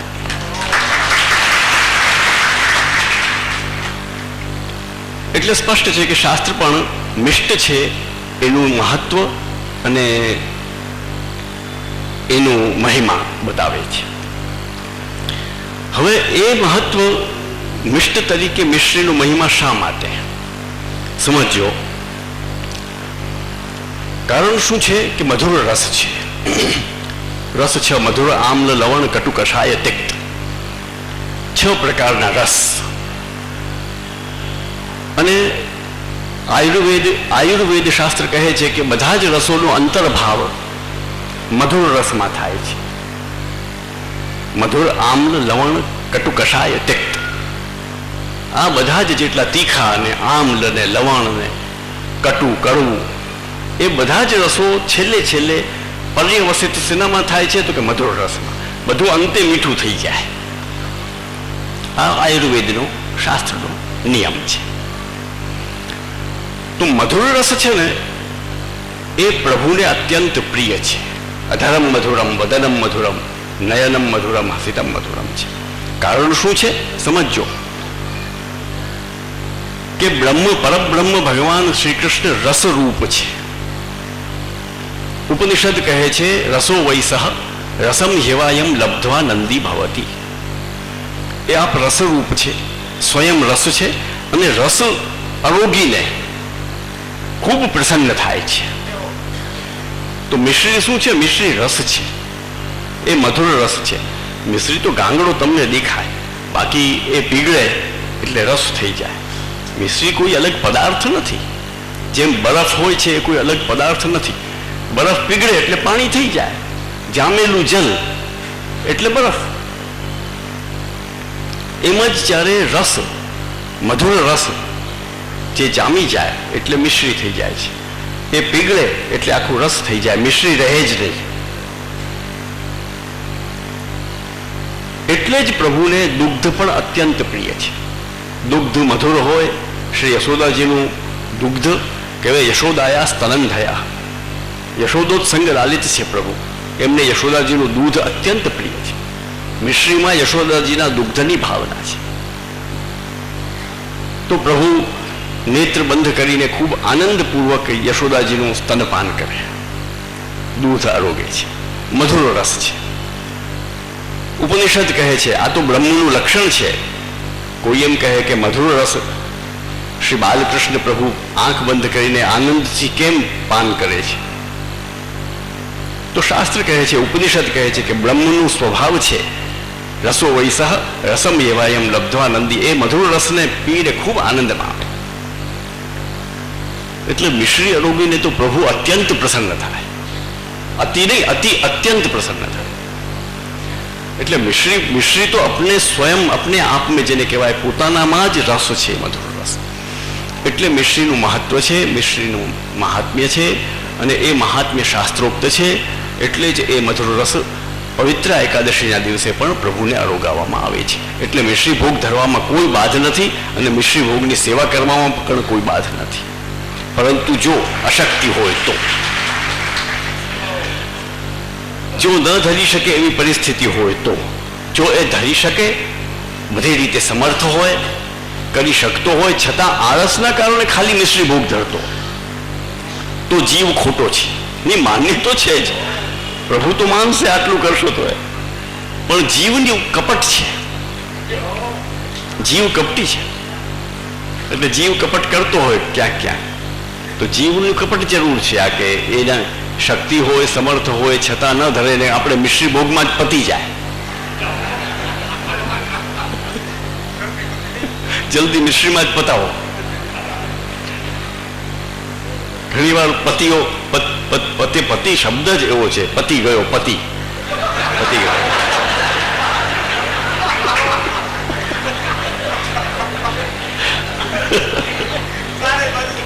પતિ જ ગયો. તો ઘણી વાર પતિ કહેતો હોય પત્નીને કે ભાઈ સેવા પધરાવજે, પણ મિશ્રીની પધરાવજો, વધારે મોટો બખેડો કરતી.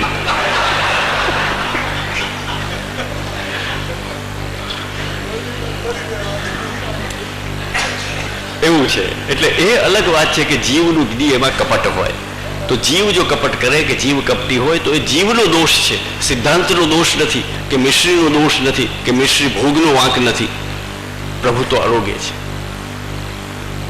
એટલે મિશ્રી ભોગની સેવા માન્ય નથી તેવું ન કહી શકાય. સેવા તો માન્ય છે, પણ પ્રભુ સમજી જરૂર જાય કે આ કપટથી ખાલી મિશ્રી ધરે છે અમને. એટલું પ્રભુને ખબર પડે. કેટલી વાત બાકી છે. એટલે આળસથી કે પ્રમાદવશ મિશ્રી ભોગ ન ધરાય. પરંતુ જો અશક્યતા હોય, પરિસ્થિતિ ઘરની અનુકૂળ ન હોય, પ્રતિકૂળ હોય, તો મિશ્રી ભોગ આનંદથી, અથવા નિષ્કંચન હોય તો પણ મિશ્રી ભોગ આનંદથી ધરી શકાય. એટલે એમાં કોઈ બાધ નથી. પ્રશ્નો આવા તો નામ છે. મનોરથમાં પરંપરા અનુસાર શ્રી ઠાકોરજી પધરાવીને જતા હોય છે, અને ત્યાં પ્રભુ સામગ્રી આરોગે છે, અને બધા વૈષ્ણવો પ્રસાદ લેતા હોય છે. આ પ્રમાણે વર્ષોથી કરી રહ્યા છીએ. પરંતુ હવે તાજેતરમાં જે આપની શિબિર છે તે જ પ્રમાણે બીજા એક ગૌસ્વામી બાળકની શિબિરમાં એવી આજ્ઞા થઈ કે અન્યની સત્તાની સામગ્રી શ્રી ઠાકોરજી આરોગતા નથી તેવું કિશોરીબાઈની વાર્તામાં લખ્યું છે. તેથી પ્રભુ પધરાવીને મનોરથમાં જવું નહીં, તો કૃપા કરીને ખુલાસો કરવા વિનંતી. વિઠ્ઠલભાઈ મરઝાબી.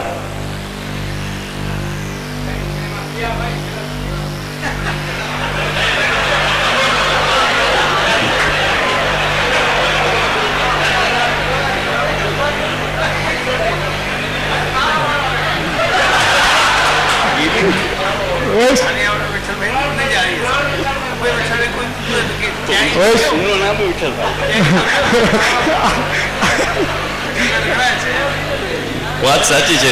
વિઠ્ઠલ ચોખવટ કરો.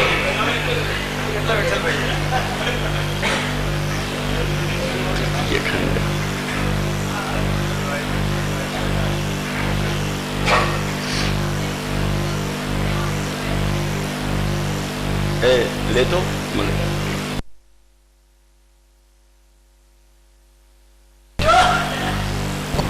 કિશોરીબાઈની વાર્તા બતાવી ને. ચાલે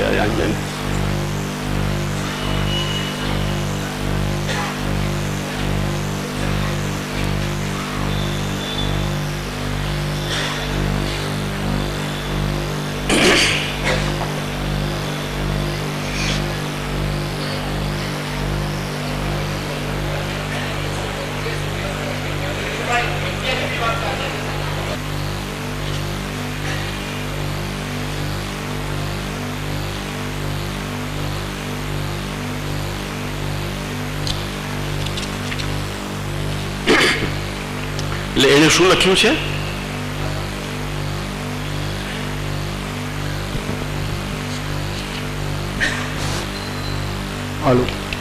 મનોરથમાં પરંપરા અનુસાર શ્રી ઠાકોરજી પધરાવીને જતા હોય છે અને ત્યાં પ્રભુ સામગ્રી આરોગે છે, બધા વૈષ્ણવ પ્રસાદ લેતા હોય છે. આ પ્રમાણે જ વર્ષોથી કરી રહ્યા છીએ. પરંતુ હવે તાજેતરમાં જે આપની શિબિર છે તે જ પ્રમાણે બીજા એક ગૌસ્વામી બાળકની શિબિરમાં એવી આજ્ઞા થઈ કે અન્યની છતાં એટલે બીજાની સત્તાની સામગ્રી શ્રી ઠાકોરજી આરોગતા નથી તેવું કિશોરીબાઈની વાર્તામાં લખ્યું છે. તેથી પ્રભુ પધરાવીને મનોરથમાં જવું નહીં, તો કૃપા કરીને ખુલાસો કરવા વિનંતી. બરાબર. કિશોરીબાઈની જે વાર્તા છે ને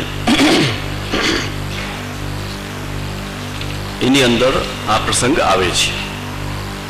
એવી રીતે જોજો, સાંભળજો.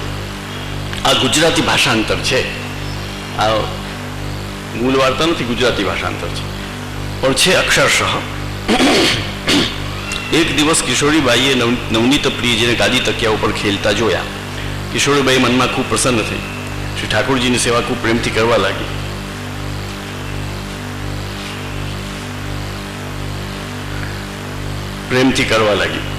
કિશોરીબાઈ સૂતર ખૂબ કાપતી. એક દિવસ એક વૈષ્ણવે કિશોરીબાઈને કશીક સામગ્રી આપી. જો આ છે, આ જ છે ને પ્રસંગ. એક દિવસ એક વૈષ્ણવે કિશોરીબાઈને કશીક સામગ્રી આપી. કિશોરીબાઈએ સિદ્ધ કરી શ્રી ઠાકોરજીને ભોગ સમર્પ્યો. તે વખતે શ્રી ઠાકોરજી આરોગવા પધાર્યા નહીં. તેથી કિશોરીબાઈ પોતાના મનમાં ખૂબ ખેદ કરવા લાગી. ત્યારે શ્રી ઠાકોરજીએ કહ્યું કે તે મારે માટે સામગ્રી કેમ ન લીધી, હું કેમ આરોગું? પછી ભાવ પ્રકાશ અહીં એ દેખાડ્યું કે વૈષ્ણવે બીજાની સત્તા સામગ્રી પોતાના શ્રી ઠાકોરજીને આરોગાવવી નહીં. કશુંક વૈષ્ણવ પાસે લઈને ઠાકોરજીને વિનિયોગ ન કરાવવું, એ શ્રી ઠાકોરજી અંગીકાર ન કરે. આ મુદ્દો છે ને? બરાબર. તમારો પ્રશ્ન છે ને? કોનો પ્રશ્ન છે?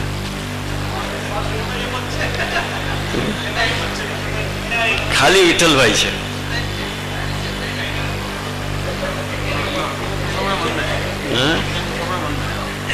બરાબર. એટલે વિઠ્ઠલભાઈએ તો કોઈ પણ વિઠ્ઠલભાઈએ પ્રશ્ન ખાલી અહીંયા પ્રસ્તુત કર્યો છે, બાકી મનમાં કદાચ બધાને હોય. બરાબર. અચ્છા, હવે આમાં જો સમજજો વાતને કે જે વાર્તાજી છે ને એ અમારે પૂરી વાંચેલી જ છે હું તો, પણ એમાં જો સ્પષ્ટ છે, જોજો શબ્દ પહેલા સાંભળજો. આ ભાવ પ્રકાશ અને આ વાર્તા પ્રસંગ 2 ની પહેલાનો પ્રસંગ, કેમ કે એની ભૂમિકા લેવી પડે કે આ આજ્ઞા શ્રી ઠાકોરજીએ શા માટે કરી. કિશોરીબાઈને એની ભૂમિકા લેવી પડે કે શ્રી ગોસાઈજીએ સેવાની બધી રીતભાત કિશોરીબાઈને શીખવાડી. કિશોરીબાઈ સારી રીતે સેવા કરવા લાગી. હવે સમજજો, જોજો. નિત્યના નેગમાં 7% સામગ્રી કરતી. ધ્યાન દેજો. નિત્યના નેગમાં એ જમાનાના 7% સામગ્રી કરીને એવી નિત્ય નેગ એટલે કાયમ નિયમથી પોતાના ઠાકોરજીને 7% સામગ્રી કરીને ભોગ ધરે જ. એમાં કોઈ દિવસ ચૂક ન થાય. હવે સમજો. પછી એક દિવસ એક વૈષ્ણવે કિશોરીબાઈને કશીક સામગ્રી આપી. તો કિશોરીબાઈએ શું કર્યું કે તે સિદ્ધ કરીને ઠાકોરજીને ભોગ સમર્પ્યો. તે વખતે શ્રી ઠાકોરજી આરોગવા પધાર્યા નહીં. તેથી કિશોરીબાઈ પોતાના મનમાં ખૂબ ખેદ. શ્રી ઠાકોરજીએ કહ્યું કે તે મારા માટે સામગ્રી કેમ ન લીધી? તું નિત્ય 7% જે સામગ્રી મારા માટે લઈને આવતી એ કેમ ન લાવી? આ તો ભલે આવી, આ ભલે ધરી, આ સામગ્રી કેમ ધરી? આ સામગ્રી જ હટાવી લે, આ નહીં આવું એમ નથી. તું પોતે જે 7%ની સામગ્રી રોજ ખરીદીને મારા માટે લાવીને કરતી એ કેમ ન કરીને આજ કેમ ધરી? એટલે નહીં આવો.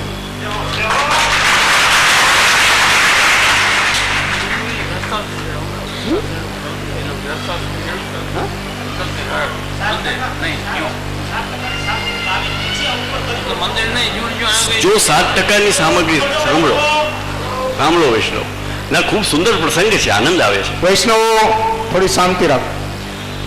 જો 7%ની સામગ્રી પોતાના નિત્ય નેગની સ્વયં કરીને પ્રભુ સન્મુખ ધરીને પછી આ બીજા વૈષ્ણવનું પણ અંગીકાર કરાવત તો પ્રભુ અંગીકાર કરત.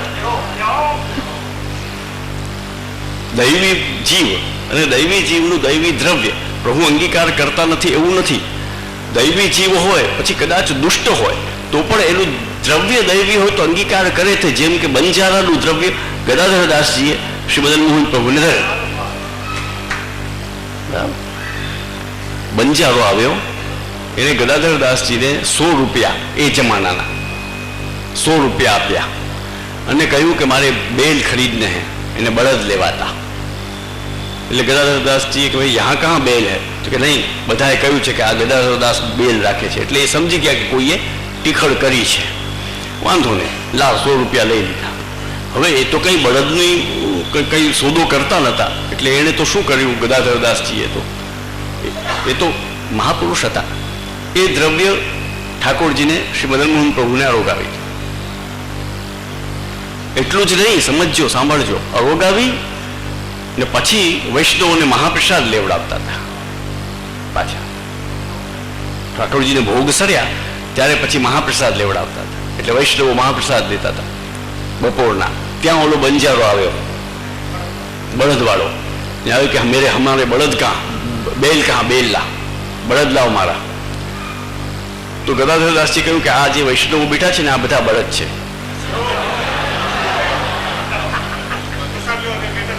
હા, ઓલો જોવા લાગ્યો મોઢું ગદાધરદાસજીનું કે આ શું કે છે.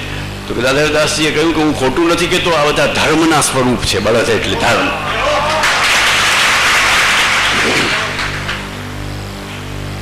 બોલો. પછી બંજારો તો ખીજાણો કે હે તમે આમ કેમ કર્યું. પણ મજા જુઓ કે કેમ મારા પૈસા તમે ઠાકોરજીને ભોગ થઈને અરોગાવી દીધા. એમ બંજાણો તમે આમ કેમ કર્યું, એમ ખીજાણો નહીં. અને ઉલટાનું એને ભાન થયું અંદરથી અને એમ થયું કે આ તો કોઈક મહાપુરુષ લાગે છે ને મને કોઈએ અહીંયા ચડાવી માર્યો છે. એટલે પગમાં પડ્યો અને કહ્યું તમે કોણ છો, મારું ઉદ્ધાર કરો. ત્યારે ગદાધરદાસજીએ કહ્યું કે ભાઈ હું ઉદ્ધાર કરવા વાળો કોણ, ઉદ્ધાર તો શ્રી મહાપ્રભુજી કરે. એને ત્યાંથી જ તરત એક યોગ્ય વ્યક્તિ સાથે એને શ્રી આચાર્ય ચરણ પાસે મોકલી. એ બંજારો શ્રી મહાપ્રભુજી સન્મુખ ગયો, ત્યાં દંડવત કર્યા, નામશ્રવણ કરીને કૃતાર્થ થયો. બ્રહ્મ સંબંધ ન થયો, પણ નામશ્રવણ થઈને પુષ્ટિ માર્ગમાં પ્રવેશ પ્રાપ્ત કરે. બંજારાની સત્તાની સામગ્રી પ્રભુએ આરોગી, તો એની સત્તાની સામગ્રી દૈવી દ્રવ્ય એ પ્રભુ આરોગ્યા તો એની બુદ્ધિ વિમલ થઈ ગઈ, નિર્મળ થઈ. એ ભાવ પ્રકાશમાં લખે છે શહેરાજ. એટલે સ્પષ્ટ છે કે અન્યની સત્તાની સામગ્રી અરોગતા નથી તેવું નથી, પણ અન્યની સત્તાની જ સામગ્રી કરો તો કેમ અરોગે? પછી તમારું ના કરો. આ તો અન્યની સત્તાથી જ ચાલુ કરી દીધું તો ના આરોગે. એટલે હવે પાછું વાંચું, સાંભળજો. કિશોરબાઈ સારી રીતે સેવા કરવા લાગી. નિત્યના નેગમાં 7% સામગ્રી કરતી, શ્રી ઠાકોરજીને અરોગાવતી, વૈષ્ણવોને મહાપ્રસાદ લેવડાવતી. વૈષ્ણવોને મહાપ્રસાદ લેવડાવતા. તો આ કયા વૈષ્ણવ હતા કે જે બીજાની સત્તાની આવીને મહાપ્રસાદ લેતા હતા? પછી એક દિવસ એક વૈષ્ણવે કિશોરીબાઈને કશીક સામગ્રી આપી હતી. કિશોરીબાઈએ સિદ્ધ કરી ઠાકોરજીને ભોગ સમર્પ્યો. તે વખતે શ્રી ઠાકોરજી આરોગવા પધાર્યા નહીં. તેથી કિશોરીબાઈના પોતાના મનમાં ખૂબ જ ખેદ કરવા લાગી. ત્યારે શ્રી ઠાકોરજીએ કહ્યું કે તે મારા માટે સામગ્રી કેમ ના લીધી, એટલે કે 7% વાળી સામગ્રી કેમ ના લીધી, એ હું કેમ આરોગું? મારી જે સામગ્રી મારા નિર્ગની છે કે જે તારા વિત્તથી તારી સત્તાની હોવી જોઈએ એ તો મને ધરી નથી, અને આ ધરી દીધી તો હવે આ હું કેમ આરોગું?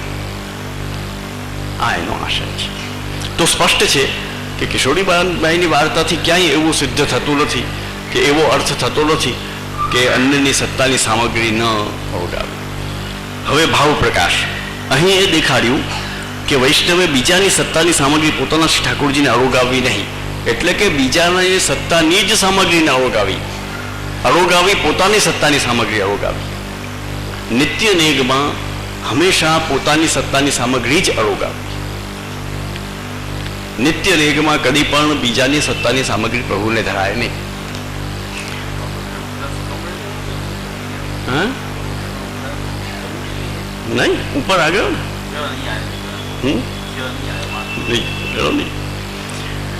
કશુંક વૈષ્ણવ પાસે લઈને શ્રી ઠાકોરજીને વિનિયોગ ન કરવું. કાંઈ પણ વૈષ્ણવ પાસે લઈને કરી દો એ ન ચાલે, તમારે કરવું પડે. એ શ્રી ઠાકોરજી અંગીકાર ન કરે. એટલે વૈષ્ણવ પાસેથી લઈને તમે ઠાકોરજીને ધરતા રહ્યો અને સેવા કરતા રહ્યો તો પ્રભુ નહીં માને.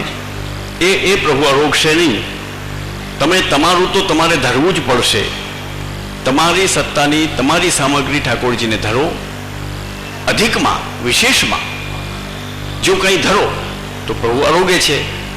તો જ ગદાધરદાસજી ત્યાં બંજારાની સત્તાની સામગ્રી અરોગ્યા, અન્યથા આરોગત જ નહીં. એવા અનેક બીજા પણ દાખલા છે, એવું નથી. એટલે કિશોરીબાઈની વાર્તાથી એ પ્રશ્ન કરતા તમે ઈચ્છો ને વિઠ્ઠલભાઈ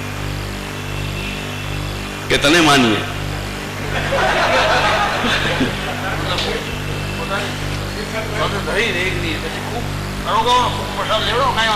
પોતાની નેગની સામગ્રી અરોગે પ્રભુ, પછી આનંદથી અરોગો, કોઈ ના નથી.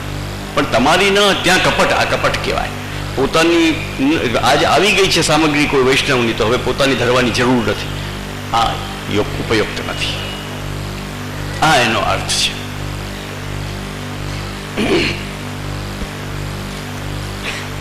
શ્રીનાથજી આપણા સર્વસ્વ છે. એથી વર્ષોથી આપણા અહોભાગ્ય માની પ્રસાદ લેતા આવ્યા છીએ. પણ હવે એક ગૌસ્વામી બાલકની શિબિરમાં પેલી ખુલાસો કરો. અચ્છા, તો હવે ચરણજી બાલરાજા કહ્યું છે કે એટલે એના સાથે સાથે મનોરથોનો ખુલાસો થઈ જાય. દાખલા તરીકે કેમ એનાથી જોડાયેલો પ્રશ્ન છે. તો અન્યની સત્તાનો જ્યાં સુધી સવાલ છે, તે અન્યની સત્તા છે એમાં બે મત નથી. પણ અન્યની સત્તાથી જ રાજભોગ કરી લેવા ઠાકોરજીના એ ઉચિત નથી. એટલે આપણે આપણા પ્રભુનું જ્યારે રાજભોગ કરીએ તો આપણી સત્તાની સામગ્રી તેમાં અચૂક હોવી જ જોઈએ. સાથે સાથે જો અન્યાન્ય મનોરથ ઇત્યાદિ હોય કે કાંઈ હોય, બે ચાર વૈષ્ણવ સાથે મળ્યા હોય અને એ બીજી સામગ્રી પણ બધાની સાથે મળીને પણ જો ધરતા હોય તો અધિક વિશેષમાં તમે ધરી શકો સામગ્રી. જેમ અન્નકૂટમાં તમે વિશેષ સામગ્રી ધરો છો એમ ધરી શકો, કોઈ બાધ નથી. પણ એનો અર્થ એવો નથી કે તમારા ઠાકોરજીને તમારી સત્તાની તમારી જે નેગની સામગ્રી હોય તે ન અરોગાવો. એ નહીં ધરો તો પહેલી પ્રભુ અરોગશે નહીં. અને બધા સાથે મળીને મનોરથ કરો ત્યારે પણ એક વસ્તુ ખાસ ધ્યાનમાં રાખવાની કે જેટલા જે વર્જાદીઓ હોય કે જે સેવા કરતા હોય, જેના પ્રભુ પધાર્યા હોય, એ બધાનું દ્રવ્ય એના નિત્ય નેગ મુજબનો જે ઠાકોરજીને અવગાવતા હોય એ તો એ આખી મનોરથની સામગ્રી સાથે પણ આવવું જ જોઈએ.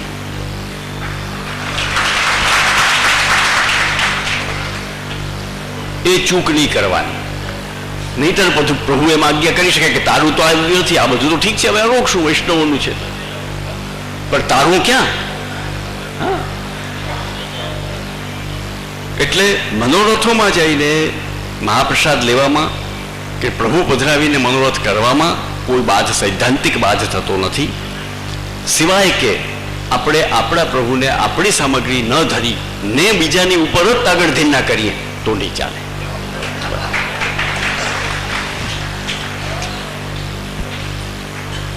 કૃપાનાથ, તેમાં થોડું પૂછવું છે. ગમે ત્યાં મનોરથમાં ગયો ઠાકોરજીને પધરાવીને તો થોડું થોડું સખડી, થોડું અનસખડી બધું કેવી રીતે લઈ જવું એ તો શક્ય નથી.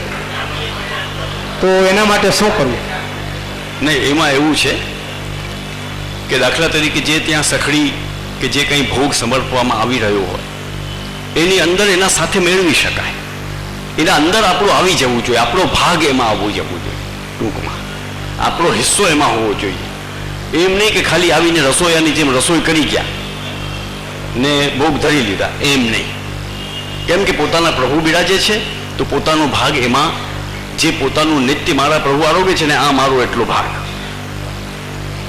હજી કરવાનો ખુલાસો નથી. કેવી રીતે બધું શક્ય નથી ને, થોડું મીઠું જીરું આ કે એવું કરવું, કેવી રીતે? એમની દાખલા તરીકે કોઈ વસ્તુ 5 કિલો હોય, 5 કિલો, બરાબર, 5 કિલોમાંથી 4 કિલો, 1 કિલો કોઈ જે વૈષ્ણવ ઠાકોરજી પધરાવીને ગયો હોય એને 1 કિલોનો નેગ હોય, 1 કિલાનો નેગ હોય, દાખલા તરીકે.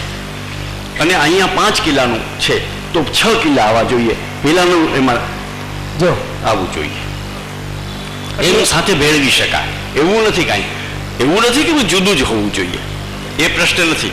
પણ સામગ્રી એમાં રાજભોગની નિત્ય નિગની જે સામગ્રી હોય એ સામગ્રીનો ભાગ એમાં આવવો જોઈએ.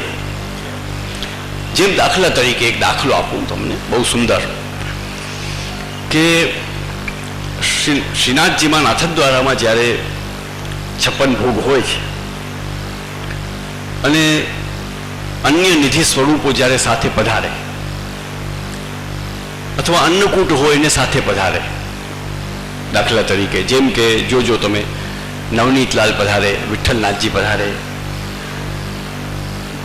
દ્વારકાધીશ પધારે, એ શ્રીનાથજી સંગ બિરાજીને આરોગે, બરાબર.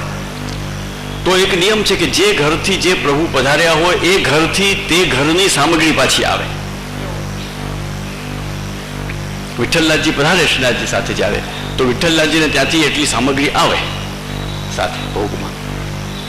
એમ ન ચાલે કે વિઠ્ઠલનાથજીને ત્યાંથી સામગ્રી ના આવે. એ વિઠ્ઠલનાથજી વાળા હોય, જે કોઈ ગોસ્વામી બાલક બિરાજે એને એટલી સામગ્રી પાછી ત્યાં ધરાવવી પડે પોતાના પ્રભુના લેગની સાથે સાથે. શ્રીનાથજીને વિશેષ ઓગાવવી પડે એ ઉપરાંત. આ નિયમ છે. એ જ પ્રમાણે નવનીતલાલ પધારે તો નવનીતલાલને ત્યાંથી આવે સામગ્રી શ્રીનાથજીમાં. હો, ત્યાં બાંધેલા નીર છે વ્યવસ્થિત. જ્યારે બિરાજે ત્યારે નવનીતલાલ શ્રીનાથજી સંગ બિરાજ્યા તો નવનીતલાલને ત્યાંથી આટલી સામગ્રી ત્યાં આવી જ જાય શ્રીનાથજી. એમ નહીં કે પછી ઠાકોરજીને શ્રીનાથજી સાથે બિરાજાવી દે તો હવે શ્રીનાથજીને તો એટલા રાજભોગો થાય છે તો ત્યાં આગળ ના થવા દો, એમ ના ચાલે. એ રીતે વૈષ્ણવે પણ ધ્યાન રાખવું જોઈએ, સાવધાનીપૂર્વક પોતાના પ્રભુનું જે પોતાનું નેગ હોય એટલું સાથે પધરાવવું. બસ. હવે હજી પ્રેક્ટિકલી કેમ નથી મેળવતું? હજી કરવા નથી. બોલ. જેમ દાખલા તરીકે, હા, જેમ કે કિશોરભાઈ 7% જે નેગ હતો એવી રીતે જે 7% થાય તો એક સામગ્રી લઈ જાય તો ચાલે. દાખલા તરીકે ચાલે, ચાલે. એનો એ ભાગ પૂરો થઈ જાય, એ ખુલાસો ઘડી ગયો.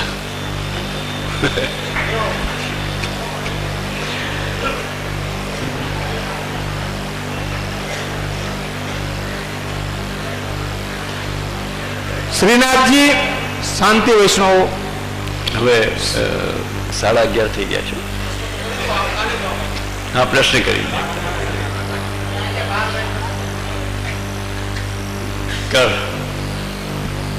વૈષ્ણવને એવો રસ જાગ્યો છે, રસના બચકા ભરી જ લઉં. રસરૂપ એટલા આપશ્રી પણ એટલા રસરૂપ થઈ અને સિંચન આપી રહ્યા છે તો વૈષ્ણવને શાંતિ નથી મળતી. એ આપણે પણ પુષ્ટિ માર્ગમાં છીએ તો મહાપ્રભુ એ જ બતાવે છે કે વિરહ હોવો જોઈએ. જો વિરહ ખતમ થઈ ગયો તો પુષ્ટિ માર્ગમાં જ આપણું પૂરું છે. એટલે સતત ને સતત જે વિરહ જગાવે છે એ પુષ્ટિ માર્ગી વૈષ્ણવની લગ્ની બતાવે છે. ધન્યવાદ બધા વૈષ્ણવ. શ્રીનાથજી આપણા સર્વસ્વ છે, તેથી વર્ષોથી આપણા અહોભાગ્ય માની પ્રસાદ લેતા આવ્યા છીએ. પણ હવે એક ગૌસ્વામી બાલકની શિબિરમાં શ્રીનાથજીનો પ્રસાદ ન લેવાય, તેમજ હવેલીમાં બિરાજતા શ્રી ઠાકોરજીનો મહાપ્રસાદ ન લેવાય, કારણ કે તે દેવ દ્રવ્ય થયું. તો અમારે હવે શું કરવું તે કૃપા કરી પ્રમાણ સહિત ખુલાસો આપી હૃદયને શાંતિ થાય તે જણાવવા નમ્ર વિનંતી. આમાં પણ નામ નથી.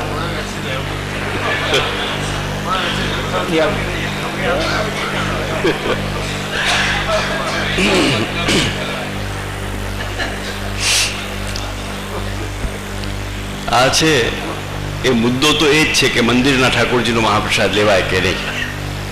ફરી ફરીને આફ્ટર ઓલ ફરી ફરીને મુદ્દો ત્યાં જ આવીને ઊભો રહે છે. પ્રશ્ન પૂછવાની રીત બદલાઈ નાખી. રીત બધે જુદી છે. બાકી મંદિરના ઠાકોરજીનો મહાપ્રસાદ લેવાય કે નહીં, કારણ કે તે દેવ દ્રવ્ય થઈ જાય, હે ને? હા, બસ એ જ છે. તો લગભગ આ ભાઈ પૂછે છે કોઈ આ લખ્યું છે, કોને લખ્યું છે? ઉભા થાવ ને જરા, વૈષ્ણવ શાંતિ થાય. એમાં કાંઈ દંડ નહીં કરે, બધાને આમ શાંતિ થશે કે પૂછ્યું તો ખરા. શાંતિ હાલો. આ 2-3 દિવસ થયા કોઈ ઊભો થતો નથી.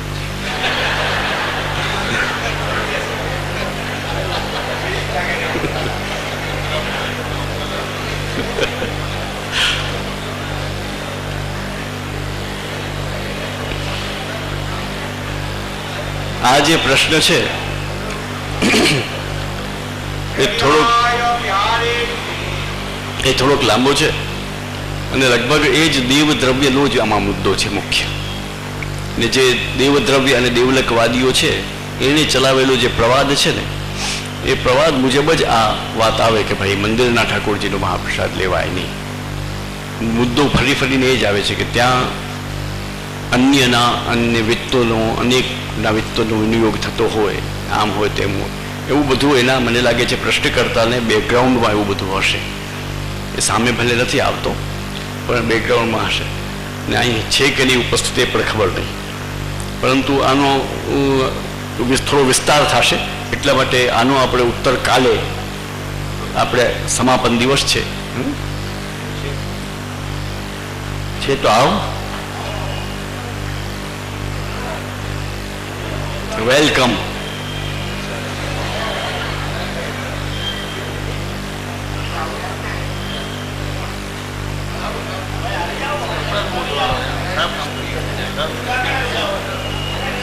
બસ હાલો, શાંતિ રાખો વૈષ્ણવ. કઈ વાંધો નહીં, ધન્યવાદ છે. પ્રશ્ન તો પૂછો. મેં પ્રશ્ન સારો છે, એમાં કોઈ સવાલ નથી. ઘણું બધું જાણવા મળશે, પણ થોડો લાંબો છે આનો ઉત્તર. એટલે આજે સમય આપણો પૂરો થાય છે, તો કાલે આનો ઉત્તર આપશું અને પછી કાલે બીજા 2-3 પ્રશ્નો છે એ પણ લઈ પછી સમાપન કરશું. ધન્યવાદ. આશીર્વાદ. શાંતિ રાખો વૈષ્ણવ. શ્રી મહાપ્રભુજી પૂર્ણ પુરુષોત્તમ છે તેવું આપણે કહીએ છીએ, પણ શ્રી મહાપ્રભુજી અને શ્રી ગુસાઈજીનું પ્રાગટ્ય થયું નહોતું ત્યારે ક્યાં શાસ્ત્રોમાં અને કોણે કીધું કે ભૂતલ ઉપર પૂર્ણ બ્રહ્મ પૂર્ણ પુરુષોત્તમનું પ્રાગટ્ય થવાનું છે? તેનું એક પણ ઉદાહરણ આપે તેમને ઇનામ આપવામાં આવે. એક ચંદ્રાવળાની અંદર ગાયેલું હતું કે શ્રી વલ્લભ વિઠ્ઠલ પ્રભુ પ્રગટ થશે અને પુષ્ટિ માર્ગને વિશુદ્ધ કરશે. એવો ધન્યવાદ પુરુષોત્તમ પૂર્ણ પુરુષોત્તમ આપણે કહીએ તો શું થાય? મહાપ્રભુનું પ્રાગટ્ય નહોતું થયું. આ 4500 વર્ષ પહેલાના ગ્રંથ લખેલ છે. નરસિંહ મહેતા તો 550 વર્ષ થયા. આપણા જે વર્ષ 550 તે એટલા વર્ષો થયા પહેલા પુષ્ટિ માર્ગ પહેલા, ત્યારે વધૈયા તરીકે ગાયા છે. પણ બીજા ઘણા ગ્રંથો એવા છે એમાં ઉદાહરણ પૂરા પાડે છે. એટલે એક તો એને ઉદાહરણ આપ્યું તો એ અધિકાર છે પુસ્તકના. એ પુસ્તક છે શ્રી વલ્લભ દિગ્વિજય. આપશ્રીના હસ્તે આ પુસ્તકનો આપશ્રીના હસ્તે પુસ્તક આપવામાં આવશે તો વૈષ્ણવને એને 2 હાથ અદર કરી અને વધારવા નમ્ર નિવેદન.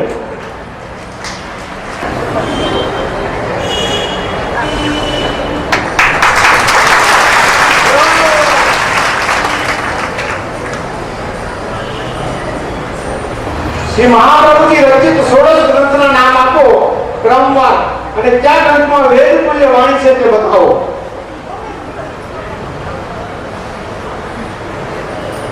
ચોરાસી વૈષ્ણવની વાર્તાજી કોણે પ્રગટ કર્યા અને 84 વૈષ્ણવમાંથી કોને કોટીમાં વિરલા કહ્યા છે તેનું નામ આપો.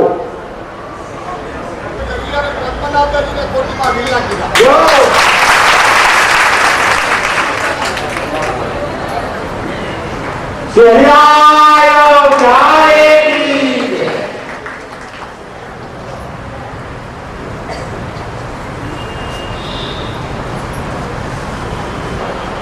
જે વૈષ્ણવ દરરોજ ષોડશ ગ્રંથના પાઠ કરતા હોય તે ઉભા થઈ બતાવો અને કયા ગ્રંથની ભેદ કોટીના પ્રકાર બતાવ્યા છે તે બતાવો. કૃપાનાથ, ષોડશ ગ્રંથના પાઠ તો હું રોજ કરતો નથી, પણ જલબેન ગ્રંથની અંદર આ પ્રકાર બતાવેલો છે. જવાબ ખોટો છે.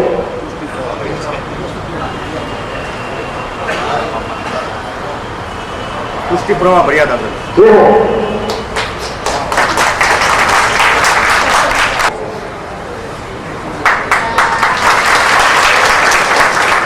વૈષ્ણવો, જે મહાપ્રભુએ કેટલો બધો પરિશ્રમ લઈ અને આ ષોડશ ગ્રંથ રચ્યા છે, તો વિચારો તો ખરા આજે આટલી સૃષ્ટિમાં કોઈ ષોડશ ગ્રંથનો પાઠ નથી કરતું. પછી આપણને આ કલી બાધા કરે કે ન કરે? આટલી સૃષ્ટિની અંદર જે નીતિઓ કરવા જોઈએ એના બદલે એક પણ વૈષ્ણવ આમાંથી કોઈ કરતું નથી. ભગવદ ઈચ્છા ભગવાન છે. બસ વૈષ્ણવોને હવે ચોક્કસ થશે, થોડી શાંતિ જાળવે. આ શિબિરની કેસેટ બહાર પાડવામાં આવે છે.